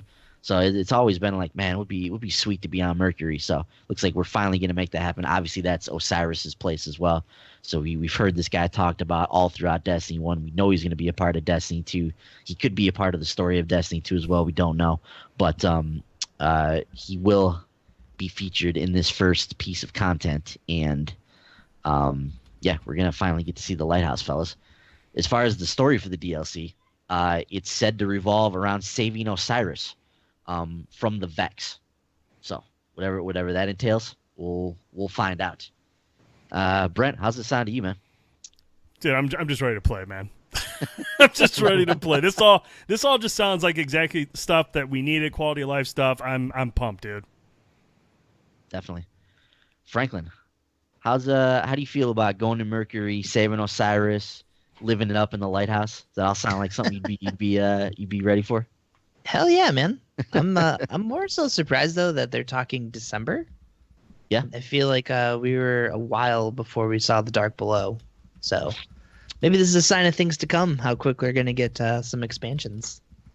It is. And actually the first Destiny expansion, the Dark Below, came out in December. Really? The first time around. It was not what people were looking for. It was short. It didn't have a lot of content. It did bring us the Crota Zen raid, of course, which was awesome. But the rest of the stuff along with it wasn't exactly what everybody was looking for. So, hopefully this is a sign of things to come with the DLC in Destiny 2 in terms of the speed that they're going to get it out. But I hope this is a sizable chunk of content as well. Bender, you excited to finally meet this dude, man? You've heard about Osiris in Grimoire and lore and gun notes and all kinds of stuff over the years, man. You finally ready to meet this dude? Yeah, definitely. Looking forward to learning his story and seeing more of Mercury and all that stuff. It's going to be pretty cool. Yeah. Yeah, Mercury. Like I said, just such a cool design on that planet. Can't wait to see what that looks like in an actual like fleshed out space. So with that, that's the kind of Destiny news that we wanted to talk about. We're all ready. We're all jacked up for the release of Destiny 2 now. We got all the stuff that we need to know. Brent, we'll bring our first question into the show here. Yes. Comes from our friend Herman, or our first email, I guess. Mm-hmm. So our first email for the show comes from our friend Herman. What's Herman got to say, man? All right. First of all, Herman, thank you for writing in. We will be emailing you back to find out what you want, either a PSN card or an Xbox card. $20, whichever one of your choice. We'll get a hold of you. So thanks again for sending this in. But here's Herman's question. Hey, guys, with Destiny 2 just around the corner, I want to share what I'm looking forward to and some concerns I have as well. First of all, my thoughts. I simply cannot wait for this game. Calling it right now, this will be Game of the Year. Whoa. All right. Shots fired, Herman. Right. From the story to the much-needed changes to how everything will be played, I'm emotionally invested into Destiny. I love how we have a reason to fight for something. The story has sold itself for that reason alone. With so many different enemies and branches with the story, I can only imagine how long it's going to take to beat it. Having clans and getting rewards for being in one is such a nice touch. It gives us to make plans to do missions and make friends along the way. I love the idea of lost sectors. It gives us the opportunity to explore and search for things instead of just going from point A to point B, and being rewarded for doing it makes it much, much better. As far as my concerns go, as they say, there's no such thing as a perfect 10 game. There will be things wrong, and one I can think of is even though we don't have to have our most powerful gear on, I don't think it's going to work the way we want it to. In my opinion, they should have left it for each Guardian created instead of by account, basically. I also think the raid is coming too early. There's going to be so much content this time around that the raid for a lot of people may get pushed to the wayside. I would have liked it to have been at least a month out before the raid was launched. Also, I hope that Gaul is saved for the raid, as in he gets away from us at the end of the story, and he's the raid boss we defeat instead. In terms of his launch plans, Herman is, like many people, I work full-time, and I won't have much time to play at first, but when I do, I'll be playing on my brand new PS4 Pro. Best video game investment I made. Made no plans other than that to play this game all weekend. Thanks for taking time to not only read this book of an email, but also to launch a stream hyping the launch. See you guys on the battlefield. First of all, Herman, again, thank you very much for the email. We really appreciate you taking the time to write that out. Guys, just a couple things from this. Brent, just real quick, just so everybody knows, where are these emails coming from? Like, what was the crux behind this? Like, we asked people to send stuff in for the show. Yeah, about a week and a half ago, we sent out a tweet. We talked about it on our podcast. We let everyone know that we wanted to hear from you, your thoughts, your concerns, your expectations, what your launch plans were for Destiny 2. And we went through all the emails, and we were going to pick three. And the three emails that we picked, those people that wrote them would be able to choose between a PlayStation Network or an Xbox Live gift card valued at $20. And so we had emails coming in, and we really appreciate those that wrote them, but we could only pick three. So Herman was the first one that we went with here. But in terms of his email, guys, there's a couple things I want to point out here I want to kind of talk about. But the first part is, he said, I love how we have a reason to fight for something. The story has sold itself for that reason alone. And the reason I like that is because that's the one thing we didn't get with Destiny 1. We didn't get a good story until The Taken King and Rise of Iron. The Vanilla Destiny, The House of Wolves, they didn't provide us with a meaningful story. We just realized, hey, look, we got to go here, we got to kill these guys to get to the end game. That's where the real content is. And he's right. This is the one thing I'm really pumped about, because everything that we've seen from the trailers, we have a reason now. Gaul is a badass. He's taken away our light. A lot of people have been killed in the process, and now we have to take the fight back to him. That might be a basic story that you hear from a lot of adventure movies and sci-fi movies and whatnot, but that's what this game desperately needed the first time around, and that's what we're getting here. So, boys, I want to get your thoughts on that first. Yeah, definitely. And, we started to see some of this, like you mentioned, as Destiny 1 evolved. So I think even even with the House of Wolves, like that story it was Skolas trying to unite the disparate fallen houses under his rule, and then kind of form like a super house that he could move forward with his heinous villainous plans from there. So that was like, okay, like this is a story that we can get behind. But then with the Taken King, it was like, all right, look, you killed Crota. That was Oryx's son. He's pissed. He's coming out here to exact his revenge. Like that's a story that we can get behind. Like that's a story that makes sense. It's just a streamlined, easy to follow story. This is a big bad dude coming to get revenge for the death of his son, and we've got to stop him before things get worse. Cool. We can get behind that. So now we're getting into Destiny 2 here, and the basic premise, like you said, behind it of Gaul, like thinking that he's the one who should have been chosen by the Traveler to receive the light, and coming in, invading the city, trying to prove why the Traveler made a mistake, and us having to then try and take back our city. Just from a general story perspective, like that's a story we can get behind. That's a cool narrative that we can get behind. Gaul is a villain who, and I've said this before, like some of the great villains that are out here, like somebody like Magneto, who believes he's doing the right thing. Mm-hmm. Like when Magneto goes out and he attacks humanity, he's doing it for the greater good of mutant kind. At least that's what he thinks. When Gaul is out here and he's taking out the Guardians and he's claiming this light for himself, he thinks he's a better version or somebody better suited to wield the light than the Guardians that were chosen by the Traveler. So like this is a villain who like has like a clear motive that I think we can understand the reasons why he's doing what he's doing. Mm-hmm. So yeah, so I'm totally on board with where they're going with the story here, and the story from there is going to get much deeper as well. Like we know there's going to be a lot of side stories involving Cade and Ikora and Zavala. We're going to get to know a lot about them. We're going to meet a lot of these other characters along the way. But just from a basic like plot perspective, totally on board with where they're going here. Mm-hmm. Now, Bender, I want to come to you this next point from Herman's email here. He said, having clans and getting rewards for being in one is such a nice touch. It gives us, it allows us to make plans to do missions and make friends along the way. Obviously, there was some clan support, but it was outside of the game. This is going to be in the game now. And, you talked about with Destiny 1, it was kind of hard to find groups of people to play with. Now, if you jump into a clan, you have a reason to jump in and play with people. You're going to get rewards to do stuff together. Even if you can't make it that week, you're going to get a lot of stuff. So what's your thoughts on that, being on the clans being a bigger focus and there's more rewards for clan activities? I think that sounds great. It was always really tough to try to find people to play with in Destiny 1 just because they didn't have that clan system in the game. You had to go to other sources like the app or LFG or something like that. So I think it's cool that they're going to have the clan system in the game and everything, and you're going to be able to see who's online and hook up with your friends and all that stuff. Mm-hmm. And the reward system sounds cool. Look forward to seeing what all that entails. But that sounds like a much needed improvement to the game. Oh yeah! Shameless plug, real quick. If you want to join the Short Pause Guardians, you can go right into the app. Just search for Short Pause Guardians, and we'll accept your invite. We'll get you involved. We'll get you included. There's always going to be people playing at all times of day, so it doesn't matter what your schedule is. Make sure you hop in, and we'll get you going. If you don't have access to the app, that's fine. On PlayStation 4, go to the communities, search Short Pause Guardians, and a request to join, or you might be able to just join right away. I'm not even sure how it works, but you should be able to join. If you can't, ask for an invite, and we'll get you in that way. And then we'll get you figured into the clan once the game launches from within the game.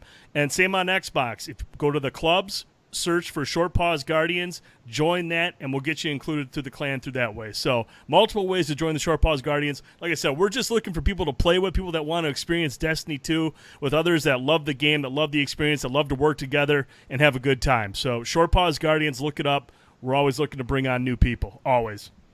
I'm thinking we should put together a recruitment video, maybe dress you up as an engram, Brent. You can extol the virtues of joining the Short Pause Guardians. That'd be awesome. As long as I get a scene with Ikora, I'll be fine with that, because Ikora is hot. We'll see if we can work that out. Brent's going to sit down in a chair and be like, so, you messed up. You done messed up.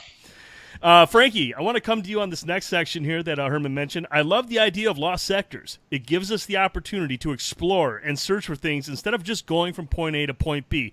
Now, obviously, the patrol zones in Destiny 1 were very they weren't received very well from players and critics alike, because after you got done with everything, there was really no reason to explore.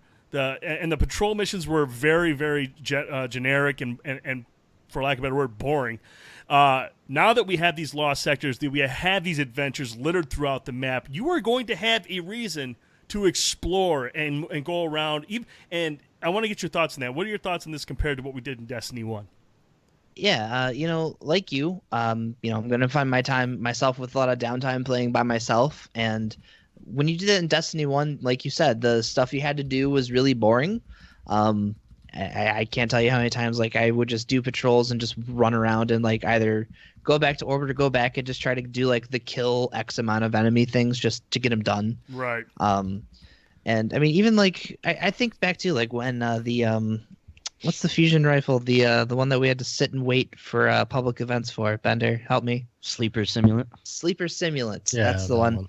I fell asleep waiting for public events to happen because we were sitting there running around waiting for random things to drop, and like it's boring, literally boring. So It wasn't just public events, dude. It had to be the Warsat public event, yeah, which was Right. even more annoying. yeah, because that one doesn't happen that often either. Yeah. And then again, you're fighting with the going on a website, so sometimes it happens, sometimes it doesn't. So Mm-hmm. man, but yeah, knowing that Destiny 2 is going to be littered with all kinds of stuff that I can find and just do on my own, that's not the same thing I've been doing for hours on end. Mm-hmm. That's exciting.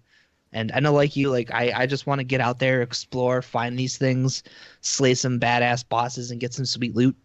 I mean, that's Destiny's all about, and I feel like kind of having a personalized version of something like that in Destiny 2, Mm-hmm. smart decision. Hell yeah. No, I agree Yeah, with you guys. Brent, 100%. real quick on that tip as well, and this is kind of a recurring theme with Destiny 2, but a lot of this is kind of the framework was laid for this during the Taken King. So when Bungie put out the Dreadnought as the patrol space for the Taken King, that was a much different space than some of the other spaces we had seen previously or even after that. Mhm. The Dreadnought was full of secrets. It was full of these little areas that you could go into and you could explore the Dreadnought. There were a ton of things you would find and be like, well, what happens here? Like, what do I do? Like, how do I get into this chest? Or Uh-huh. how do I do this key? Or what makes this tick? Or if I go through this hole in the wall, like what's through here on the other side? Right. Or there's secret platforms. Like there was a ton of stuff in there, and it's no surprise that Luke Smith was the guy behind the Taken King and why he was chosen to spearhead Destiny 2 because of the things he did with that. So the things that we saw in the Taken King, with the story, with the way it was streamlined, with the way that they tackled the Dreadnought, which is some of the things that they did when they overhauled the entire system for the game at that point with the quest system and all that. Like a lot of that is the foundation for Destiny 2. Mhm. So I think the Dreadnought is kind of more in line with what we'll see moving into these areas in Destiny 2. I really hope so, because that was one of the biggest takeaways for me when we hopped into the Dreadnought. Using your ghost to reveal paths. There were certain areas that you couldn't explore unless you were carrying an orb because the floor would kill you. I mean, there was a lot of cool stuff with the Dreadnought, and I'm glad they're taking that and kind of implementing it into Destiny 2 on the map altogether. So that's really cool.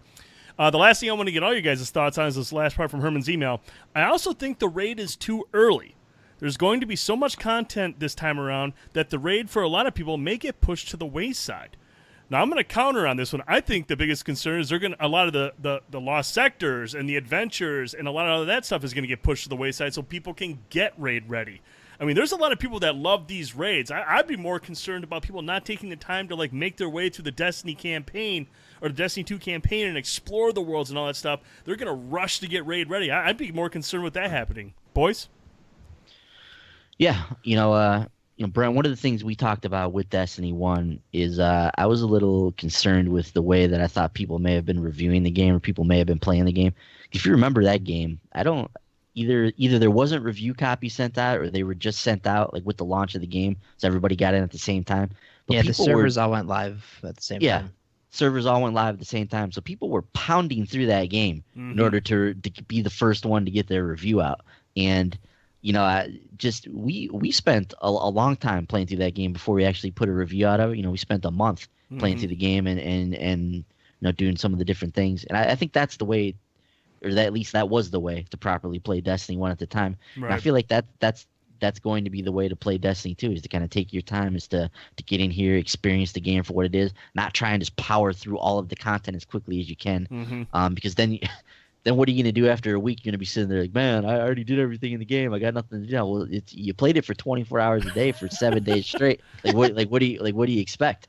So, I think the best plan of action is going to be to just kind of get in there, take your time with it. If you're not ready for the raid, cool. There's all this other cool stuff that we're going to be able to do leading up to the raid. So don't rush through that stuff or don't take that stuff for granted, because that's going to be a huge part of the Destiny 2 experience. And like we talked about earlier in the show, we're all on board with kind of taking Destiny 2 at a good pace, but not rushing through it, and just experiencing it the way we want to experience it. And when we're ready for the raid, we're going to be ready for the raid. It would have been nice to be in there on the first weekend and try and be in there with the hype of trying to be the first ones to do the raid. But look, man, we this is not our job. We have jobs, we have families, we have things to do. We don't get paid for this, so we can't just take a week off work and just play Destiny every day of our lives. And well, except you, but. But we have other things that we have to do. So if we're not raid ready, like, so be it, man. When we're raid ready, though, we're gonna hop in there. We're gonna have a good time with it. Yeah, with the raid so close, I mean, I'm not going to rush through. I mean, I've got a couple days off. I'm gonna play it, but I'm basically saving the story missions to go through it with you guys. And when you guys aren't around, like during the day, I plan on just going through and exploring the map. I want to find all the lost sectors. I want to find all these little hints that Luke Smith is talking about that'll be littered throughout the game. I'm not in any rush to get to the raid. I mean, I want to play the raid. And if the content is light and I'm raid ready, going at my own pace, then so be it. But I'm not going to let the raid dictate how quickly I'm going to experience Destiny 2. I'm going to play through it, and when you guys aren't around, I'm just going to explore the map. I'm going to do these lost sectors. I'm going to find the public events. I'm going to do all that stuff. So I'm going to keep myself busy. But frankly, Frankie, what's your thoughts on this, man? Herman's concerned that the raid might get pushed to the wayside. I do agree that it's too soon, but as far as the raid getting pushed to the wayside, like you guys said, I don't think that's going to be the case. I do think it's going to become a problem for us because, we try to play through the raids and do it with a group of people who've never done it before. And like you guys say, there are people out there who are going to just play tons and tons of Destiny 2 to be ready for that raid on day one, just so they can get through it as soon as possible. So like, we're going to run into that problem where we might have a hard time finding people who haven't done the raid when we actually are ready to do it, which is a bummer. And, again, like you guys, like I would worry that people aren't going to comb through the world and actually go and find and explore and do some of these cooler things that you can do on the side, just because they're going to be more concerned about, finding people for nightfalls and, doing what they can to, quickly acquire some higher level gear. So, yeah, I mean, like I said, I wish the raid was a little bit further out, but belly of the beast, man. Yeah, and at the end of the day, I don't think any of us are going to do us four are going to do the raid, and no matter how long it takes, we're all going to do the raid together. So, everyone's got different schedules, everyone's got a certain amount of time during the day, but at the end of the day, none of us are going to go into the raid without one another. So that's always the best part about doing that. So, Bender, your thoughts? Sorry, go ahead. I was going to say, I think we have enough people on the other end of this video, on the other end of this microphone, that are going to be willing to kind of get in there and play through the raid with us. So if you guys are listening to this, if you guys are watching this video, if you are interested in partaking in the raid with the Short Pause Guardians, we have a few spots available. We'll see how things pan out, but just make sure that you don't jump into the raid prior, and we'll be happy to go through there with you. That's like the only thing that we ask. Like I said, we understand that the appeal is there to watch some of these all-stars on Twitch power through the raid and figure it out, and that's awesome. I think that's fantastic. If I had the time where we could do that, I would definitely do that, and I think that's great that they're able to do that. But we're looking for people that have not done the raid, have not watched any videos, have not done the first section or any of it. We want to go in blind because that's the best part about the raid is trying to figure it out together. We already know we're not going to set a speed run record with this thing. We're not going to be the first group done, but we are looking for people that want to experience it for the first time. They haven't done it because that's the best part about a raid is going in blind. So if you want to join, that's awesome. Just make sure you don't watch any videos. Try to experience it for yourself the first time. There's going to be plenty of stuff to do in Destiny 2 leading up to the raid. Keep yourself occupied with that. And then when we start building the raid teams, like I said, as the Short Pause Guardians grows, we'll have more raid teams, and we'll get you onto a team, and we'll all experience it together. So definitely keep that in mind. Don't watch any videos. Don't ruin it for yourself. Experience it for yourself. Dude, that's what made the Vault of Glass so special. It's like that was the first raid. Like, nobody really knew what we were getting into with this. Right. Like, this was a brand new ball game with the Vault of Glass, and just going in there blind, like not having any idea what this thing was or what it was going to entail. It was just an eye-opening experience, and it's something to be able to experience a Destiny raid blind. It's a hell of an experience. Hell yeah. It's the way to do it. Absolutely. Did I hit Bender? I hit you up, Bender, for the raid.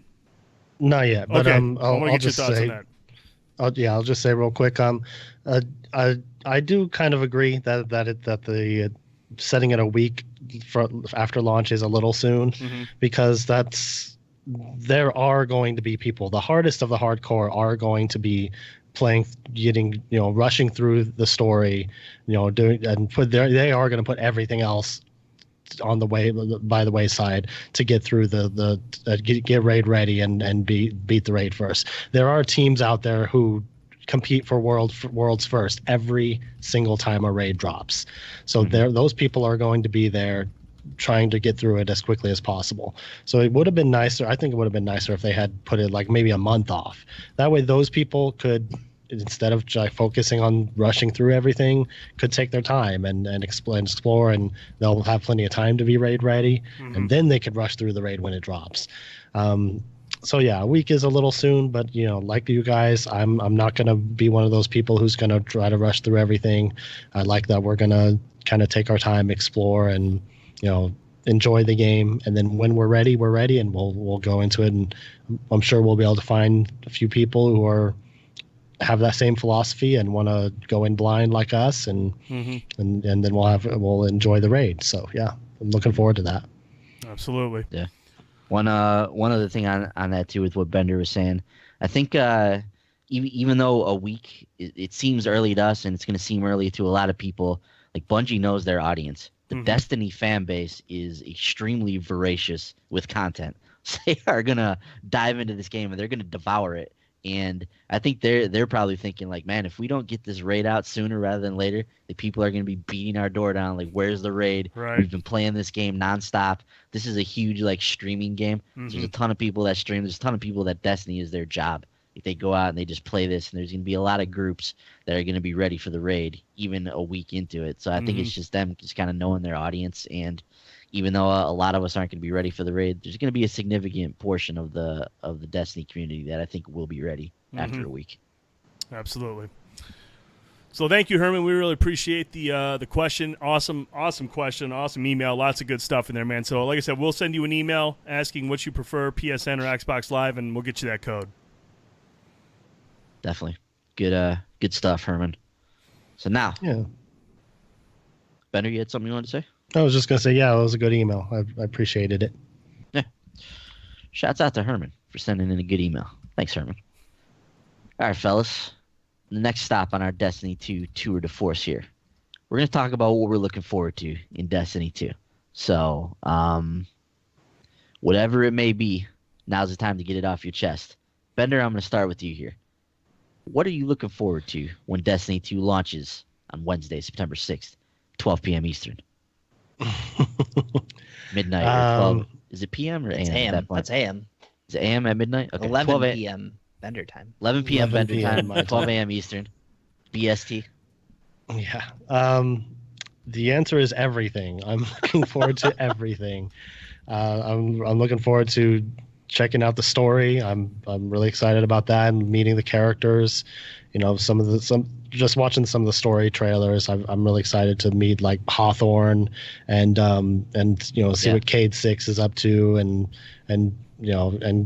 Gaul and everything. All the stuff about the story.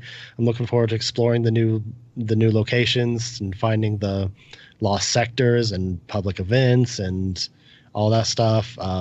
Looking forward to getting new weapons and trying them out and doing the strikes and the raid and all of it. I don't think I can focus on just one thing.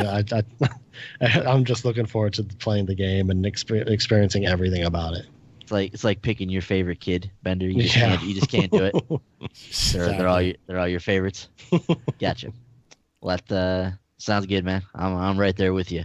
Brent, what if you could narrow down what's something you're looking forward to with Destiny 2? I'll try to narrow it down a little bit better than Bender. I'm gonna go with the lost sectors. I mean, for me, as we talked about before with the Dreadnought, I thought that was easily the best map that they had made for Destiny 1, and the fact that they implemented it into Destiny 2 with these lost sectors. I mean, you got to really walk around, find these symbols that are on the environment somewhere, and that indicates that there's a lost sector nearby, and then you kind of got to search for that. And these lost sectors, I mean, from what we've seen in these videos, these lost sectors really open up. You know, you go through like a little hole in a wall in a cave or in a mountainside, and boom, you're down this tunneling system, and then this huge map opens up. There's tons of enemies. There's a big boss. There's a loot chest. We don't know how many lost sectors there are going to be on these maps. That is the most appealing thing for me, because I love exploration. I love going around these worlds. I mean, obviously, Bungie has created beautiful, beautiful destinations in these games, and that's the one thing we always talked about when we played Destiny. We're always standing around going, man, I wish we could go over there. I wish we could go over there. There should be. I wish there was something over here, and that's what they're kind of delivering with this. I mean, obviously, I don't know how big these maps are, you know, for real, because we haven't played the game yet, obviously. But the promise of having these lost sectors and the potential of really opening things up and rewarding exploration, that's the one thing I'd say is a standout for me right now in Destiny 2.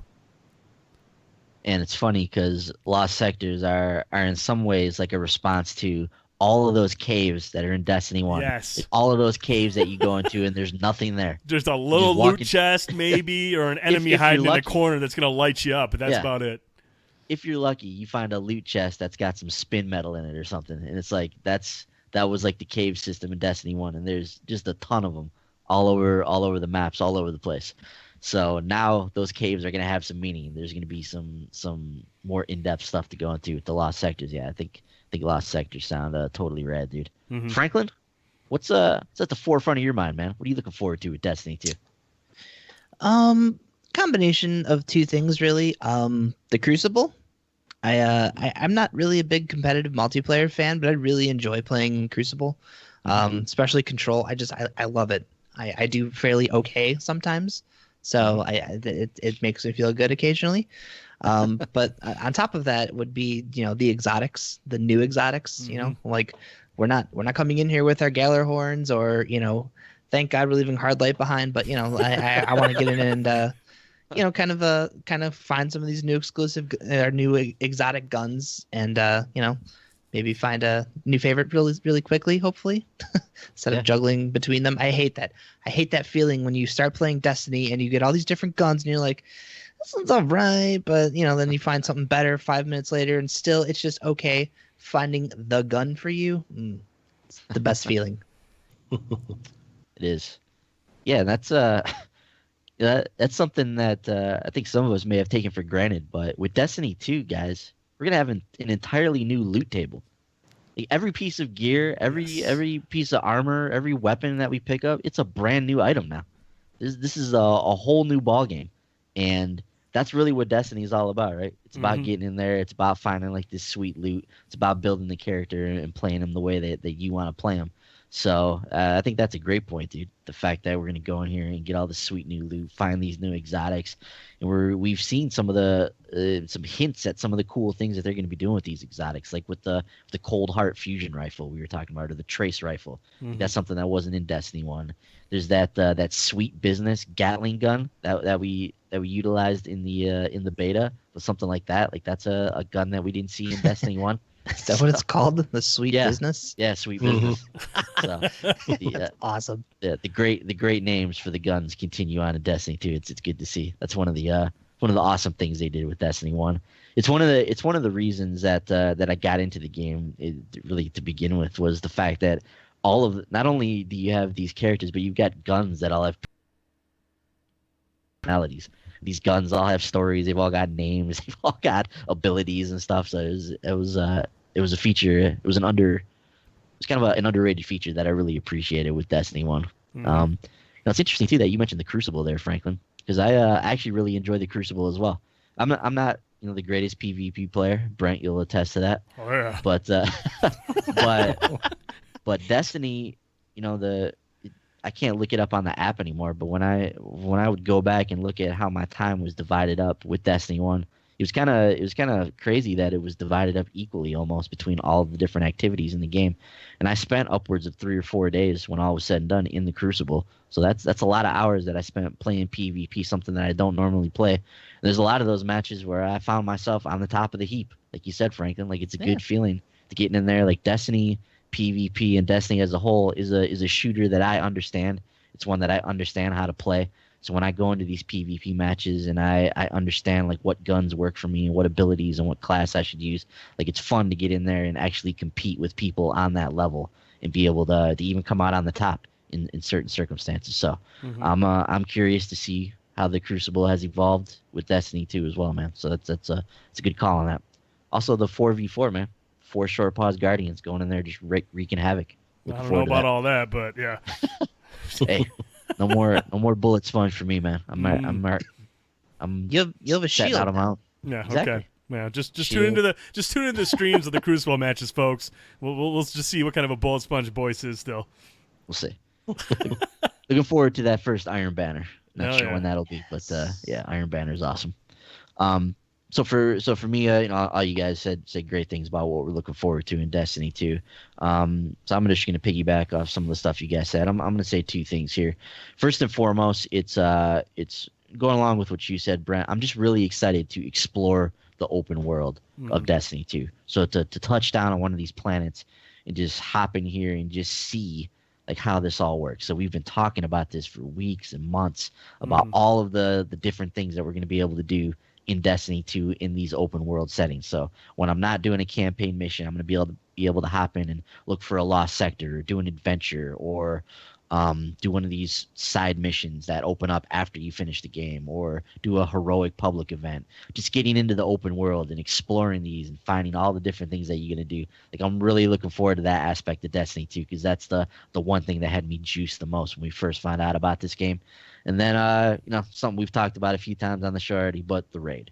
Yep. So when the raid comes out and when we're actually able to hop in there and do it, like I can't wait to play this Leviathan raid and see what it's all about. No idea. We're not going to know anything about it when it comes out, so we don't know if it's going to be a Cabal raid, if it's going to be a Hive, or who knows. But Leviathan raid just sounds absolutely badass, so I can't wait to get in there and see what that is. But yeah, lots to look forward to with Destiny 2, man. Yes, sir. Brent, our next email comes from our friend Shifty. Ooh. What does Shifty have to say? Our boy Shifty. All right, so here's what Tori had to say. My Destiny 2 expectations are not super high, as I did not want to get too hyped, then be let down. My expectations are as follows. You're listening to the wrong show. We are going to hype you through the roof. Yeah. First, he wants it easier for the more casual players to experience all the content, even the harder raid modes. Next, even though I'm not the biggest fan of the downsize of 4v4 and PvP, I'm expecting them to be doing that to force more team communication and teamwork to win matches. I agree. Better balance of weapons. No Hawkmoon or Galley standouts. Much larger and more alive patrol zones. And he also wants a long, better written story campaign. For his hopes, he wants a beefier story that I don't want to be through all the content in a week or less. Larger DLC. I don't want to be done with the story DLC campaign within a couple hours. In terms of his plans, not too much planned for other than taking Wednesday off to play with friends, and hopefully y'all. Yes, you will be. Tuesday night, I'll stay up to play through the beginning point of the game, and I can group with my friends for a couple missions. That's pretty much it. Keep up the great work, and I'll see y'all online. Shifty, thank you very much for the email. We will see you online, and we will be running some missions with you, buddy. But a couple things I want to point out from this email, guys. First up, he said, even though I'm not the biggest fan of the downsides of 4v4 and PvP, I'm expecting them to be doing that to force more team communication and teamwork to win matches. I'm actually okay with this. I've always been a big fan of the smaller, more intimate battles. If I want to play something large scale, I can go play Call of Duty. I can go play Battlefield. I've always liked the Rainbow Six Siege model. I've always liked that style since SOCOM 2. And right here, we're going to see 4v4 in PvP. We got a glimpse of it when we played in the beta. We actually had a lot of fun with that 4v4 setup because it was just us using our abilities to kind of take these control points. So I want to get you guys' thoughts on the move to 4v4. Bender. I didn't like it at first, but after playing in the beta, it felt all right, and especially since they, like for example, they made changes to control to accommodate for the change in the team sizes. So I like the way they did that. So the way like your the point you start out is already taken. You just have to kind of fight over B at first, and then also you don't have to neutralize and then take the zone. You just take the zone by standing on it. So I like some of those changes they made. So I think it's going to be cool. I agree. It's going to definitely foster some more communication and teamwork to be able to work together. And plus, I mean, 4v4 means we got our squad that we can run into if we're all online, and that's fun. If not, then we can pick someone else up to fill in the empty spots. But I think it's gonna be a lot more fun. Franklin. I'm actually okay with it, only because, like, given the changes that Bender mentioned, being able to just run over a zone and capture it without having to wait. Like, I think shrinking down the size, probably assume, you guys played this, I didn't, but I assume the maps are a little bit smaller too. So you kind of reduce that whole like running around looking for people to kill thing. That's good. But I think also, like, I can't tell you how many times, like, there's several maps, like, you go to capture a zone and you got some asshole off on the side with their sniper rifle, boom, headshot while you're sitting there waiting to capture the zone. So I think with the smaller teams, like, you can't. It's going to be kind of difficult to spare a person to go and camp out a spot if you want to win. Of course, you're still going to have people who are going to do it anyways because they're there for the kills. But I think the more intimate team size, like, kind of eliminating that person would be a lot easier. So yeah, I'm happy about it. And see, this time around, the sniper rifle is a power weapon, right? So it's going to be pretty difficult for them to get ammo and use that, because once you get the power ammo, it's only one person can use it. So you won't have to worry about too many snipers wandering about. I mean, only one person's going to have sniper ammo. So it is going to force more close-quarter combat. But whoever does have the sniper ammo obviously still got to be aware of their location of where they're at. Boys?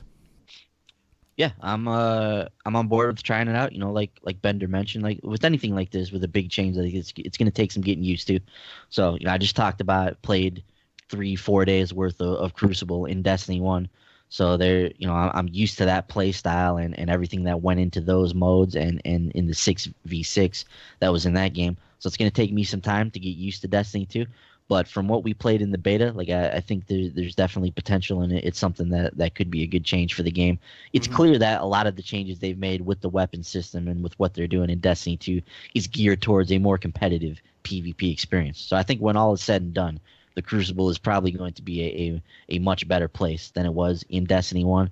And we saw a hint of that with some of the competitive play modes that we played in the Destiny 2 beta. So like playing that countdown mode, or playing the mode that we heard about with the where each team has 8 lives and that's all you got, and no matter how many times you die, like your team's pulling from that pool of 8 lives, survive or whatever that mode was they called it. But we've seen a hint of some of these more competitive modes or some of these more intimate modes that are going to be in the game. So I think with the 4v4 setting, with the increase on communication and teamwork, like I think they've geared everything towards that with the way that the game's been designed. So I think it's going to end up working out pretty well for them. The other thing I liked about what we played in the beta was how quickly the matches started. I mean, once a match was done, I mean, it was literally under a minute, and boom, we were into another game. So, I mean, when you drop it down to 4, obviously the matches will be a little bit shorter, a little bit quicker, and then you're into the next match right away. So that's going to increase your item drops, your chances at loot. So that's kind of a bonus there as well, with the focus on more objective-based than 6v6 and all that stuff. Yeah, a couple other quick things on that too. I didn't feel that there was any lag in the action with the 4v4. Like the maps were smaller, they were more intimate. There was constantly people that you had to shoot, so it wasn't a problem where there weren't enough people on the map at any given time. So I don't think that'll be an issue. And also with the new class abilities, so like with the Titan, the wall that he puts on, or like the Warlock circle with that buffs or heals you, like that stuff comes into play very heavily in the Crucible, especially when you're doing like that countdown mode where you're trying to defend or attack the bombing point. Like that, those kind of things really are imperative to being successful in that mode. So they've added things like that are going to really help the strategy of the game and really make for like a more intense strategic experience. You forgot the Hunter's awesome little roll dodge. Yeah. Man, that thing's so weak. You guys got these awesome ass shields, and all my guy can do is do a dodge roll. I'm like, man, this sucks. I don't want to be a hunter online. Shut up and give us some orbs. I'll do that. I'll be your orb bitch. No problem, man. The next thing I want to touch on from Shifty's email: much larger and more active patrol zones. And we've basically hyped this up enough, but I mean, that is easily the one thing I was looking forward to the most with these patrol zones. There's more stuff to do, more activity, more to explore. I mean, that was like, honestly, the biggest gripe I had with the patrol zones in Destiny 1. So I'm really glad that this is what they're hitting on here. Yeah, I agree. Frankie, what do you think about that, man? Bigger, more active patrol zones. Yeah, like I like I mentioned earlier, those can get kind of tiresome. So having more stuff to do, and even I forget what are they actually called? Like the heroic, like what I'm talking about? Mm-hmm. Yeah. What are those called? I don't remember. The heroic public event, or yeah. Well, like the second level, the public story missions. Like the flashpoints? Is that what those are? Is that what flashpoints are? The little mini story missions. I think those are voice acting and everything. Those are adventures. Frankie, adventures. are you talking about where they designate a planet as like the planet for the week, and then they put all the activities around that?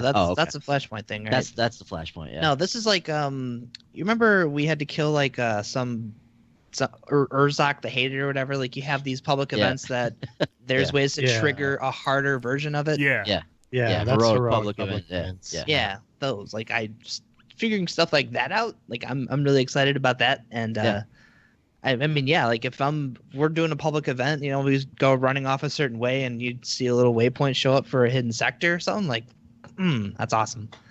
So yeah, I'm looking forward to to getting in there and having more stuff to do while just running around. Shifty's in the chat. No, you did say active, or you did say alive, Shifty. I said active because I can't read, so I apologize. But yeah, I'm a live patrol zone. I have a 3rd grade education, bud.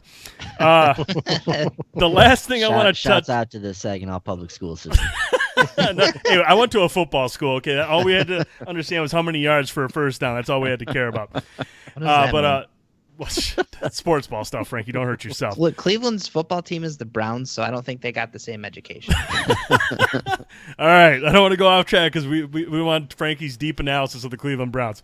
The last part of the email I want to talk about here is larger DLC. I don't want to be done with the story DLC campaign within a couple of hours. That's something that we all ran into. It didn't really matter which one. Other than I'd say the Taken King was a little bit longer, but most of the other expansions we did plow through the stories.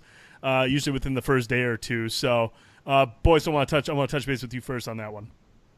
Yeah, I mean, I'm totally on board with longer DLC if it's possible. I know for most of the DLC expansions, like we got it that night and then we played through it on a stream for like a couple hours and knocked it out. I know we did it with the Dark Below. Pretty sure we did it with House of Wolves.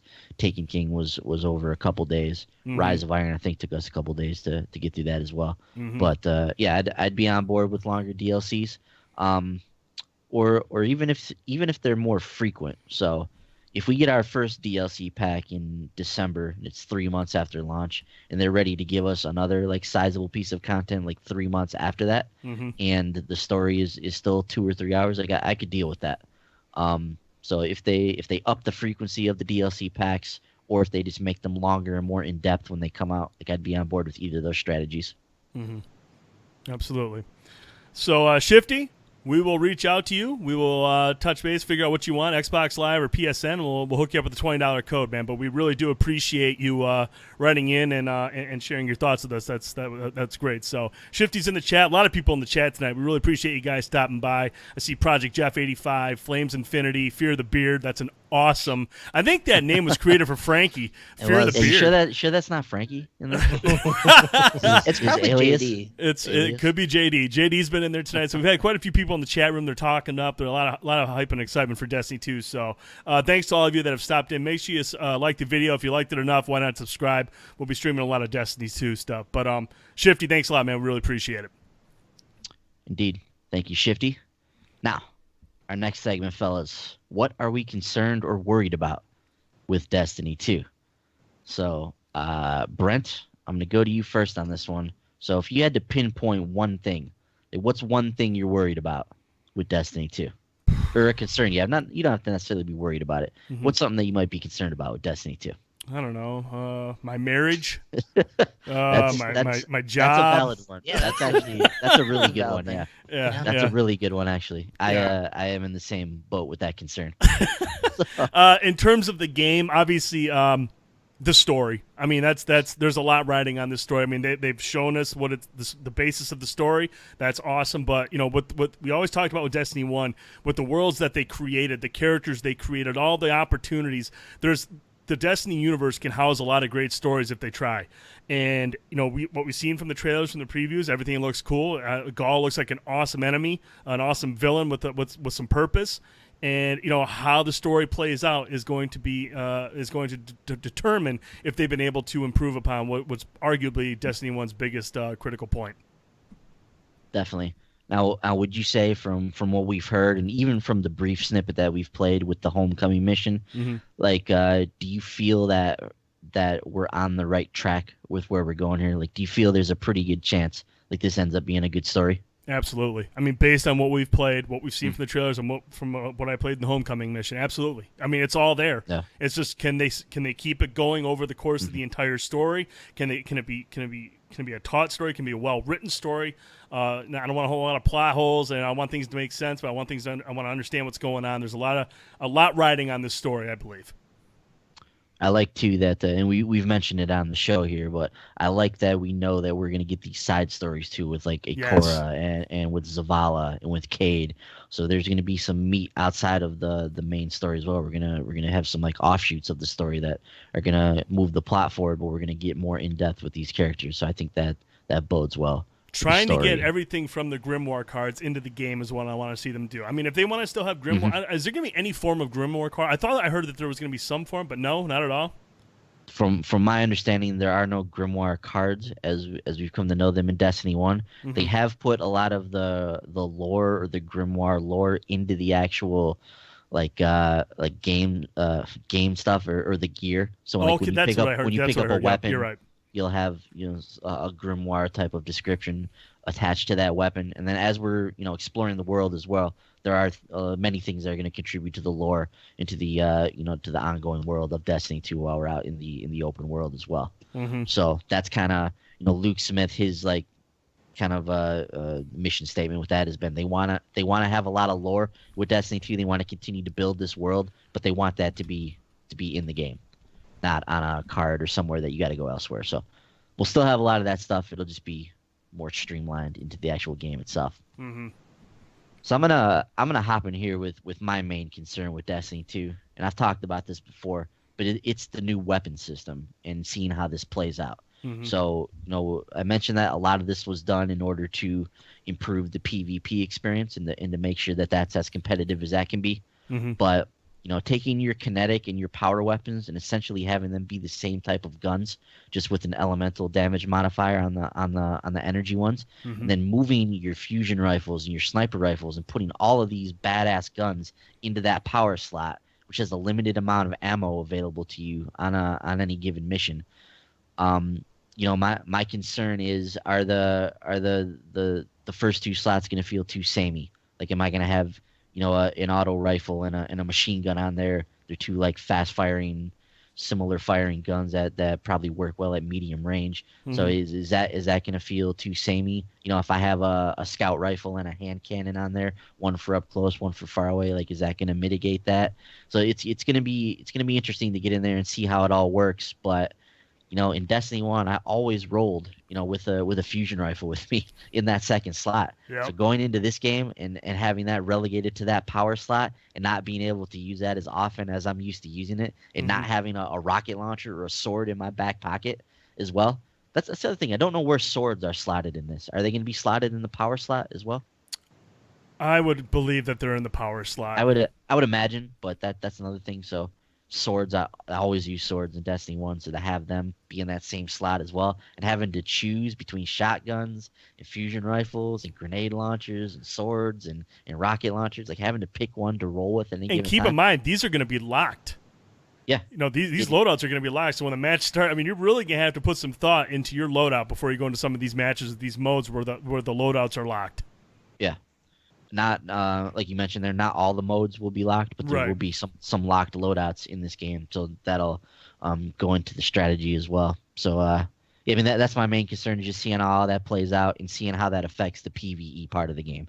So when we get into these bosses, or when we get into a raid boss or a strike boss, like, are we going to have enough firepower in our arsenal to be able to take these things down instead of just sitting there with a machine gun and just firing at it a million times and trying to see if we can take it down because we don't have any power ammo? Mm-hmm. Take it down. So that's my main concern, is seeing how the weapon system plays out. Right. Franklin, what is your number one concern, worry, whatever you want to call it, with Destiny 2? So it ties into one of the things I'm the most excited about. But like the lost sectors and the adventures, I worry that maybe they're going to get repetitive. Like you're going to see a lot of samey environments, same kind of like boss fights, things that aren't really like distinguishably that much different. So for me, that's going to kind of, you're going to have like limited returns on that. Like after so many of those, I'm just going to be like, all right, well, it's going to be like a lot of the patrol missions from the first game. It's like, yeah, I can go and kill that guy, or I can just go and do something else because it's not worth my time. I worry that's going to be a thing that comes with these things. Yeah, I think that's a valid concern. We don't know how exactly it's going to be played out. Like after you do a lost sector, is that going to be it? Like you just do it that one time and it's not going to be worth doing it again in the future, or is it going to change in any kind of way? They have mentioned that the lost sectors will vary in terms of their presentation. So some of them will be kind of short, get in there, take out a boss, get the loot chest. Some of them are going to be more elaborate, like labyrinths that you're going to go through, take out a lot of enemies, find a boss somewhere down there towards the end. So there will be varying degrees in terms of how the lost sectors are handled. But yeah, I'm curious if they're going to hold up to repeated playthroughs, or if they're going to be kind of like a one and done kind of thing in there. Bender, what would you say you're most concerned about with Destiny 2? I'm really concerned with what happened to Master Rahul, you guys. He's such a beloved character. He better be dead. I hope he got crushed by one of those big cabal balls that come flying down from the ship.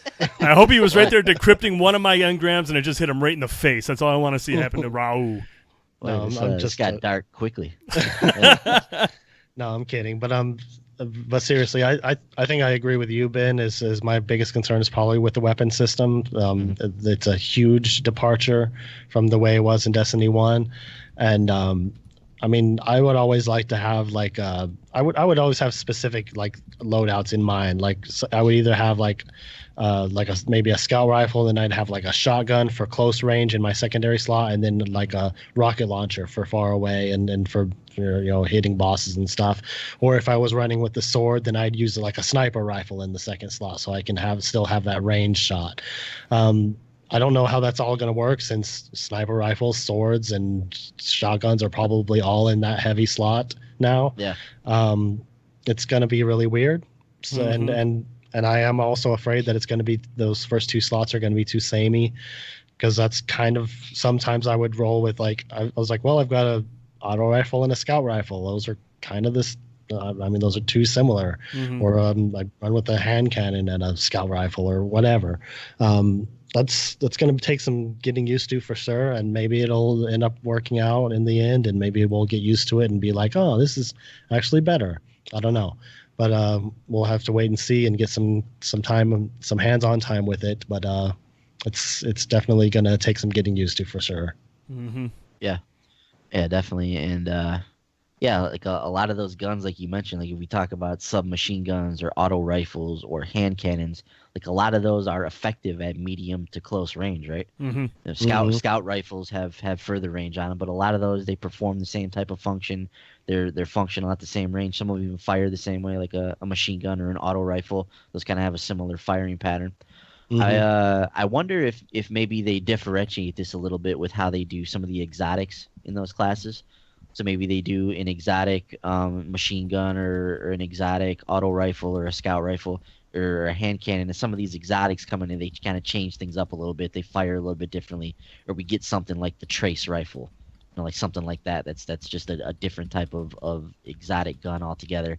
And maybe that's a way that they can kind of spice up some of those different slots with some of the different exotic abilities. But yeah, that's by far my biggest question going into Destiny 2, is how this new weapon system is going to play out over the course of the game.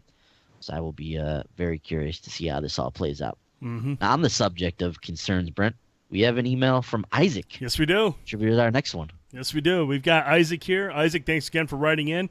Here's what Isaac had to say. I'm not sure why Destiny has not grabbed me. I enjoy shooters, getting and upgrading loot, playing co-op with friends, not into PvP. I'm a big fan of sci-fi, but for some reason, I just couldn't get into Destiny. It might be because I was late to the party on the first one, and my friends were way ahead of me. I'm not sure. The campaign for Destiny 2 has me intrigued, but it's not enough to sway me to make a purchase on day one. I'll watch your streams, and if the campaign turns out to be good, I may rent it just to play through that.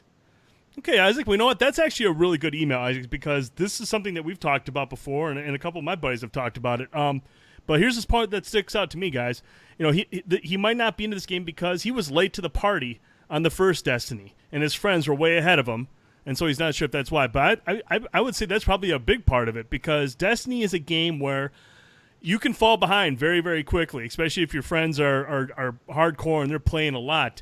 You can definitely fall behind, and that can be distracting. And I think what made it worse is because the patrol zones were so lame and it was so boring. You didn't want to sit there and grind, and obviously you would have to grind the boring patrol zones to rank your character up.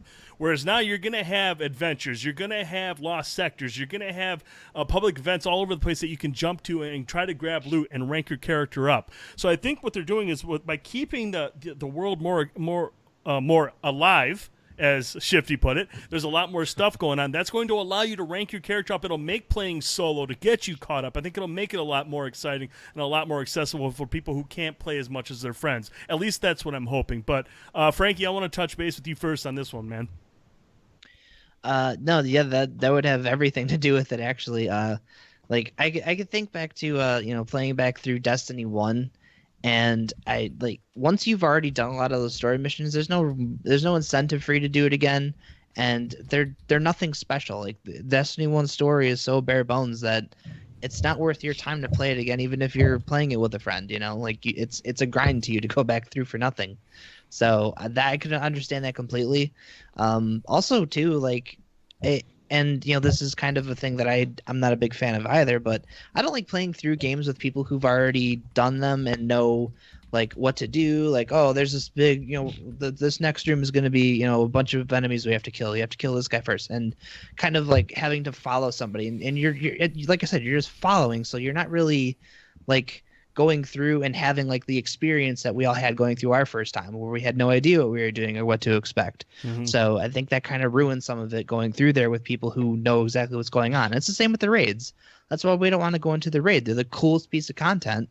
We don't want to go in there and have some guy yelling, all right, I need 2 guys over here, you 2 over here, you go stand over there and activate this thing. Like, that's not fun to us. Mm-hmm. At least to me. I feel like you guys would agree with that, but it's hard. Like, the longer a game like this is out, and if you really want to get into it, you probably want to do it on the ground floor. Mm-hmm.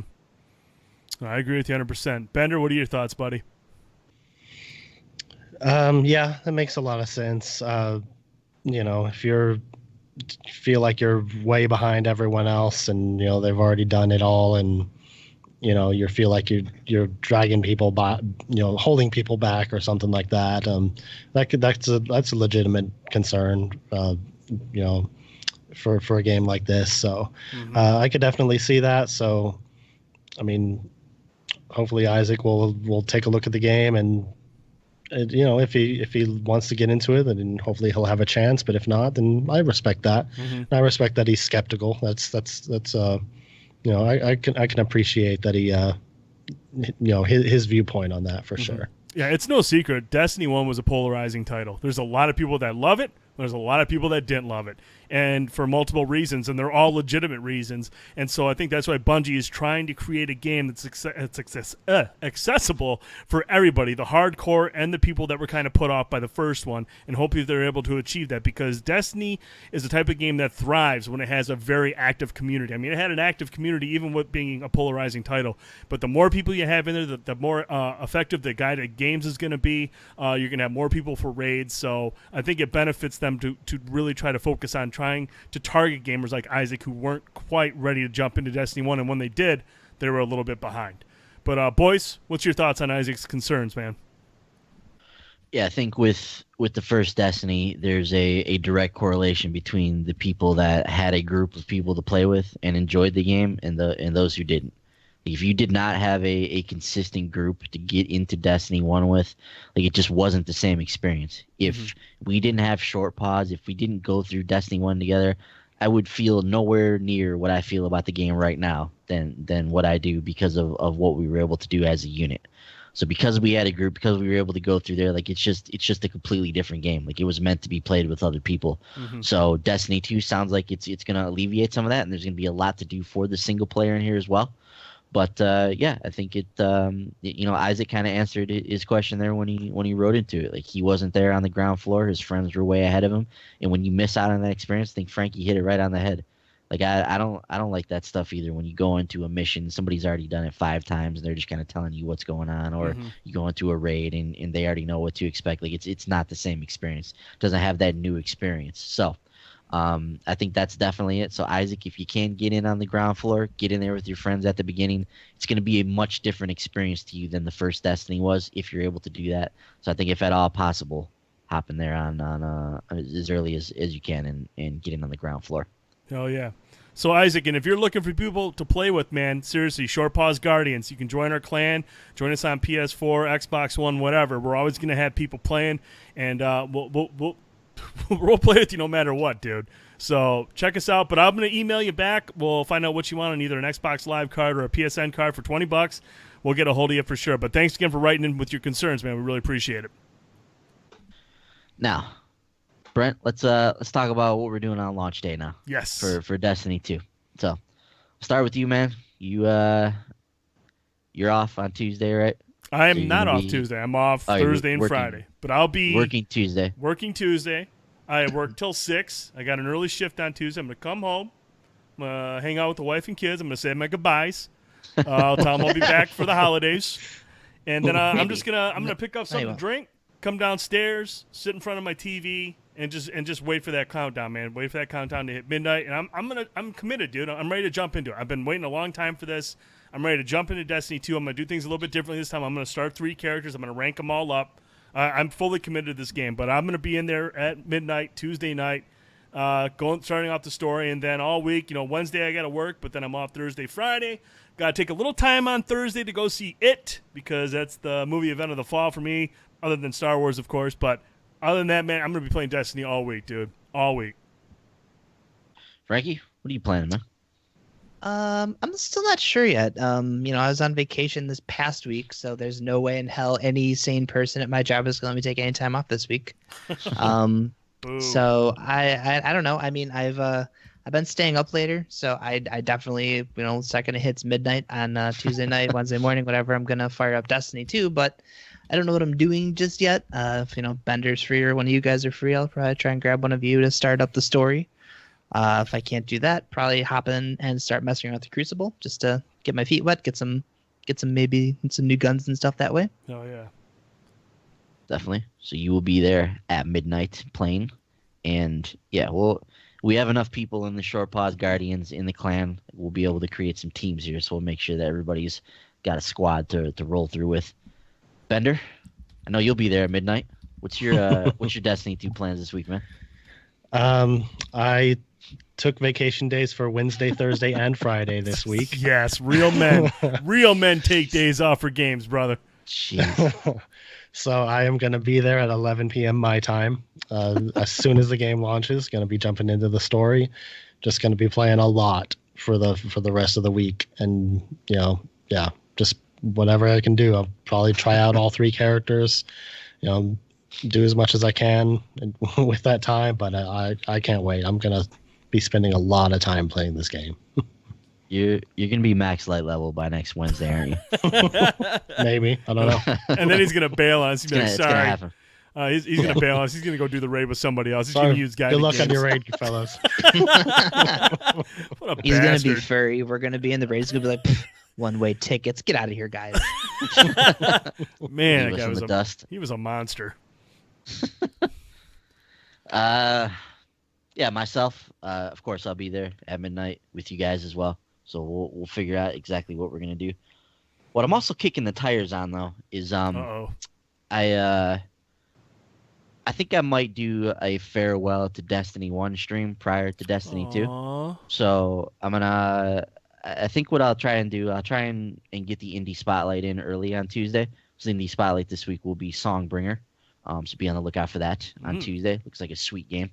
So we'll try and get that in as early as I can. So as soon as I can get home on Tuesday, get myself settled in, also say my goodbyes to my family. I'll tell them to send a Raven if they need anything. And then, try and get a Songbringer stream in early. And then if any of you guys are around and you're interested and you want to say bye to Destiny 1 with me, you can hop in there. We'll get in there. We'll play some Destiny 1. And then get ready for Destiny 2. When the clock strikes midnight, boom. Can't wait. Can't wait. We'll hop in there. and get down to business. So, fellas, we are getting closer. Before we wrap this thing up, though, Brent, we have one more email. We do. Our good buddy JD. Now, JD is a magnanimous person. He did not want a reward for this. Yeah, I dug deep for that one. I got a headache now for saying that, but magnanimous. Good word. Boyce is impressed. Did you seriously just say magnanimous? I sure did, buddy. Dude, I am flabbergasted right now.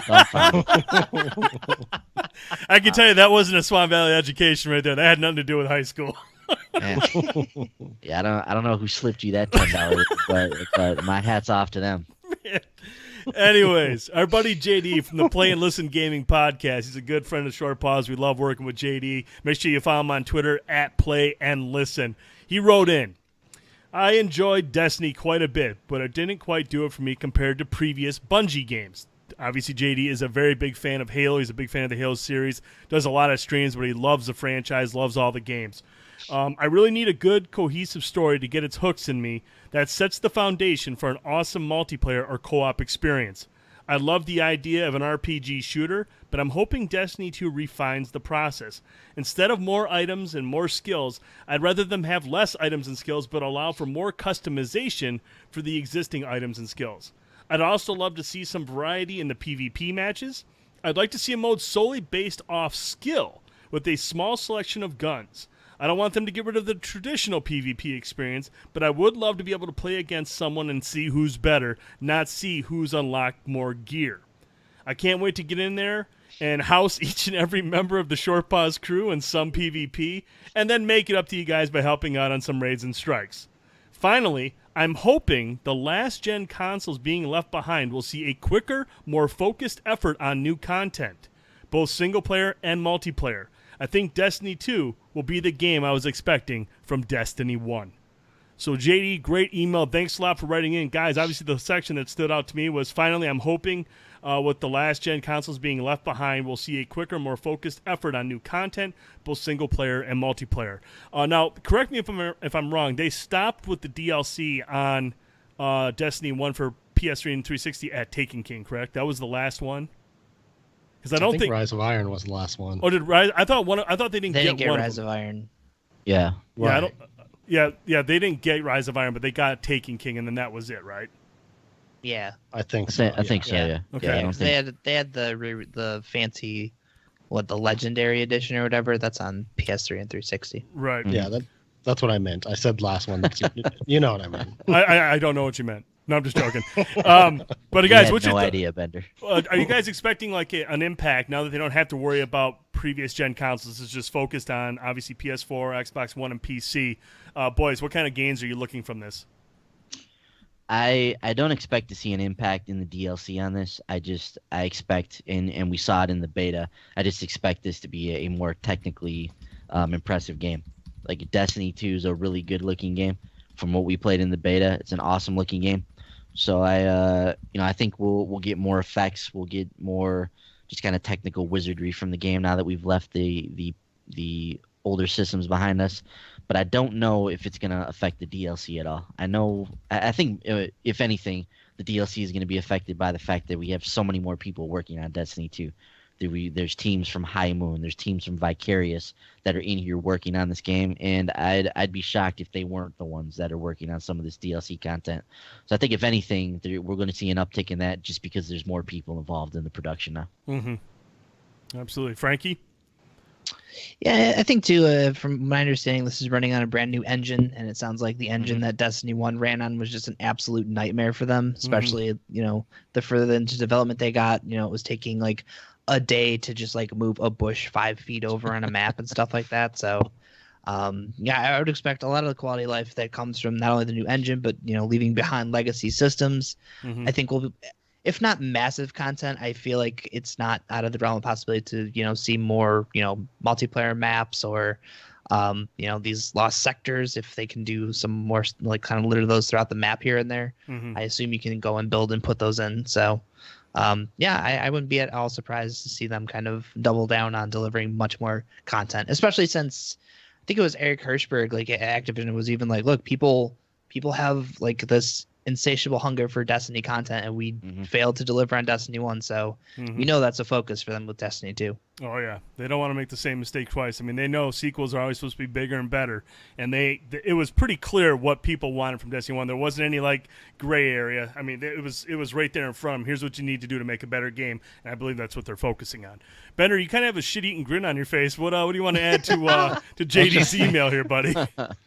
I was just thinking about Frankie's comment. I was like, yes, I remember that one glorious moment from the patch notes where it said we moved that one bush. Bush has been moved 5 feet. No, but I hope they do have a more like a steady stream of content even in between major expansions. I hope they have little events here and there and stuff like that, stuff to keep us busy and keep us interested in the game, even if we've finished the main campaign. So hopefully they'll. It seems like that's kind of their goal to kind of keep a more steady stream of content. So I'm looking forward to that. Absolutely, yeah. So that's basically all we want, man. We just want more content, more consistency, more stuff to do because they created a universe with lots to explore and a lot of stories to house. So, yeah, that's basically all we want. More content and more consistency. And, man, just give us the game you guys should have gave us the first time around. I mean, you guys learned from your mistakes. You saw the improvements with each DLC down the line, and specifically the Taken King and Rise of Iron. Hopefully they've learned from all that, and they're going to deliver a better title with Destiny 2 because that's all we really want. We just want more content, a better story, and the same kick-ass gameplay. Definitely. Yep. So thanks, JD, for writing in. We really appreciate it, man. JD, we'll be seeing you online in Destiny 2. I know we've talked him into it. I think he's more hyped than he wants to be, but that's all good. But so yeah, that's it for the emails. And boys, I think that's it, man. You can take us home. Yeah, that's it, man. Let's put a nice, pretty bow on this. We went a little bit longer than we were planning, but that's okay. A lot of cool stuff to talk about with Destiny 2. We're all really excited about it. So let's get some parting words here. Frankie, the floor is yours. Final thing you want to say about Destiny 2 before we get to the launch here? Really, nothing hasn't already been said. Really excited to get in here, experience all the new stuff. I really can't wait to try out the new strikes. Probably going to hang out in the Crucible for a little bit, just get my feet wet, kind of understand how those maps work, and check out the new countdown. Is that what it's called? Countdown. Yeah. Countdown. Yeah, that sounds like Rush from Battlefield, and I love that. So I can't wait, man. I was trying so hard to not like fall back into the Destiny hype train because I know what it's going to do to my life. Failed miserably, and thanks a lot, guys. So yeah, I'm excited for Tuesday night now. I'm just sad that I'm going to have to work in the morning. You and me both, man. Not Bender, of course. Bender doesn't have to work, but yeah. Indeed. Bender, your final thoughts, Jerry Springer style. Go. I just can't wait, man. I'm so hyped for Tuesday night to jump in finally. This game has been, this moment has been a long time coming. We've all been looking forward to Destiny 2. Ever since we first started thinking about it, ever since we really jumped into Destiny 1. So yeah, it's going to be great. We're really looking forward to it. And, months from now, we'll be like, playing the game and, it, this moment will come and go, and we'll be like, it'll just be a part of our lives. Oh yeah. So, yeah, I can't wait to explore all the different planets and all the different events and everything, and check out the raid and the strikes, like Frankie said, and Crucible, everything. Yeah, I'm just looking forward to all of it. Brent, final thoughts. I guess my final thoughts is I just want to experience Destiny 2 with all you guys and all the guys in the chat. I mean, if you're looking for a group to play with, seriously, join up with the Short Pause Guardians. We're going to have people on at all times of the day on all platforms. We'll always be playing. So again, look for the Short Pause Guardians through the Destiny 2 app. If you can't find it there, I'm going to post it in the post a link to the actual the page on Bungie's site where you can join. I'll put that in the description below as soon as we're done here.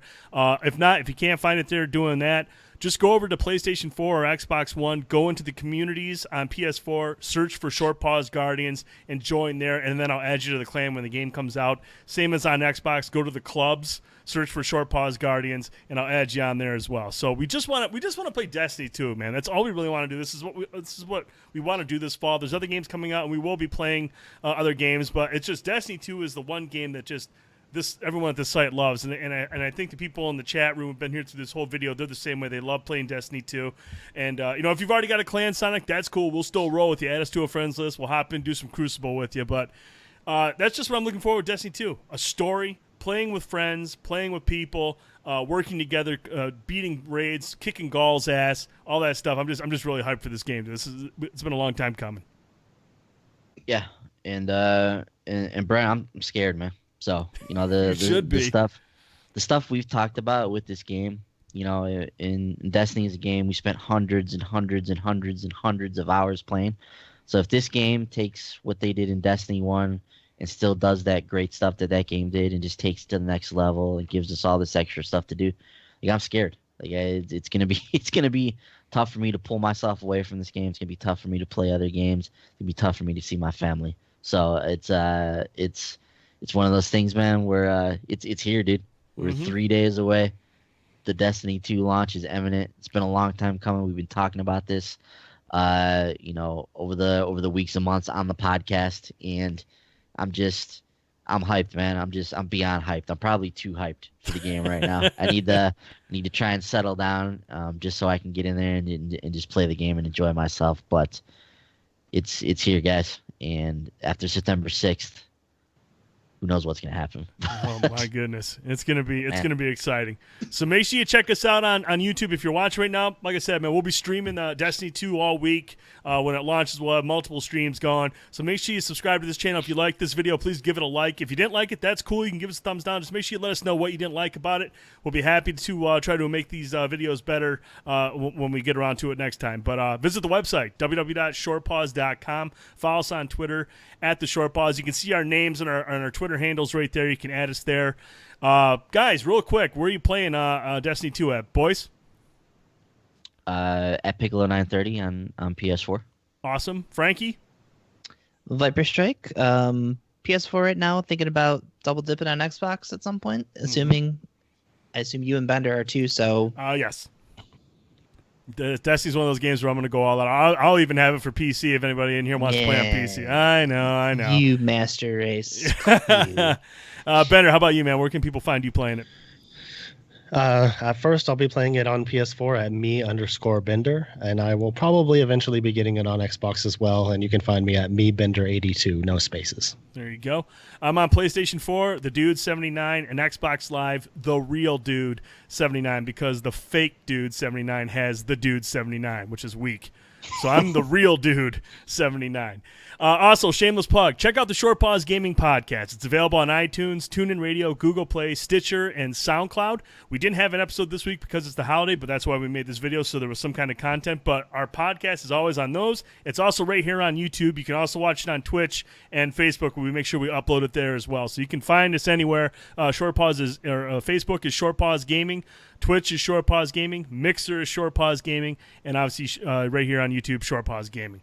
So for these gentlemen, for Frankie Ayler, Ben Boyce, Bender Holt, and everybody in the chat, thank you so much for tuning in tonight. We're really excited for Destiny 2. We can't wait to see you out there. Thanks for watching. Have a good night, everybody. Good night. Thanks, guys. Good night.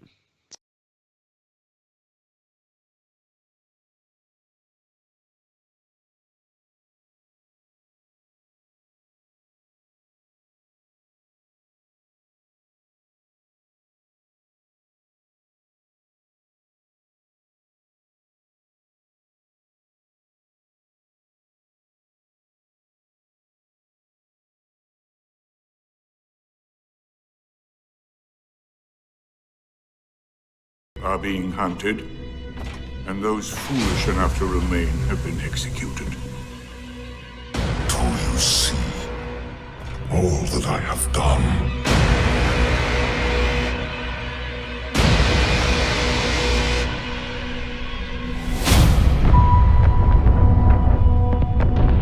The war's over. And we've lost.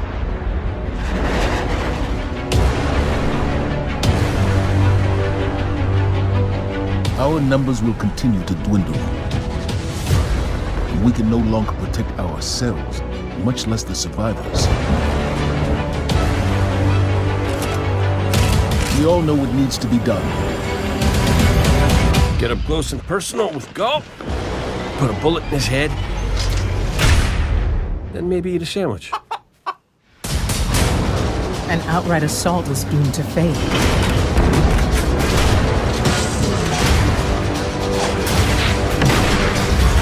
There will be no coming back. It's worth it. If the Red Legion want war, give them war. Humanity never deserved power. I am gone, and I alone am worthy.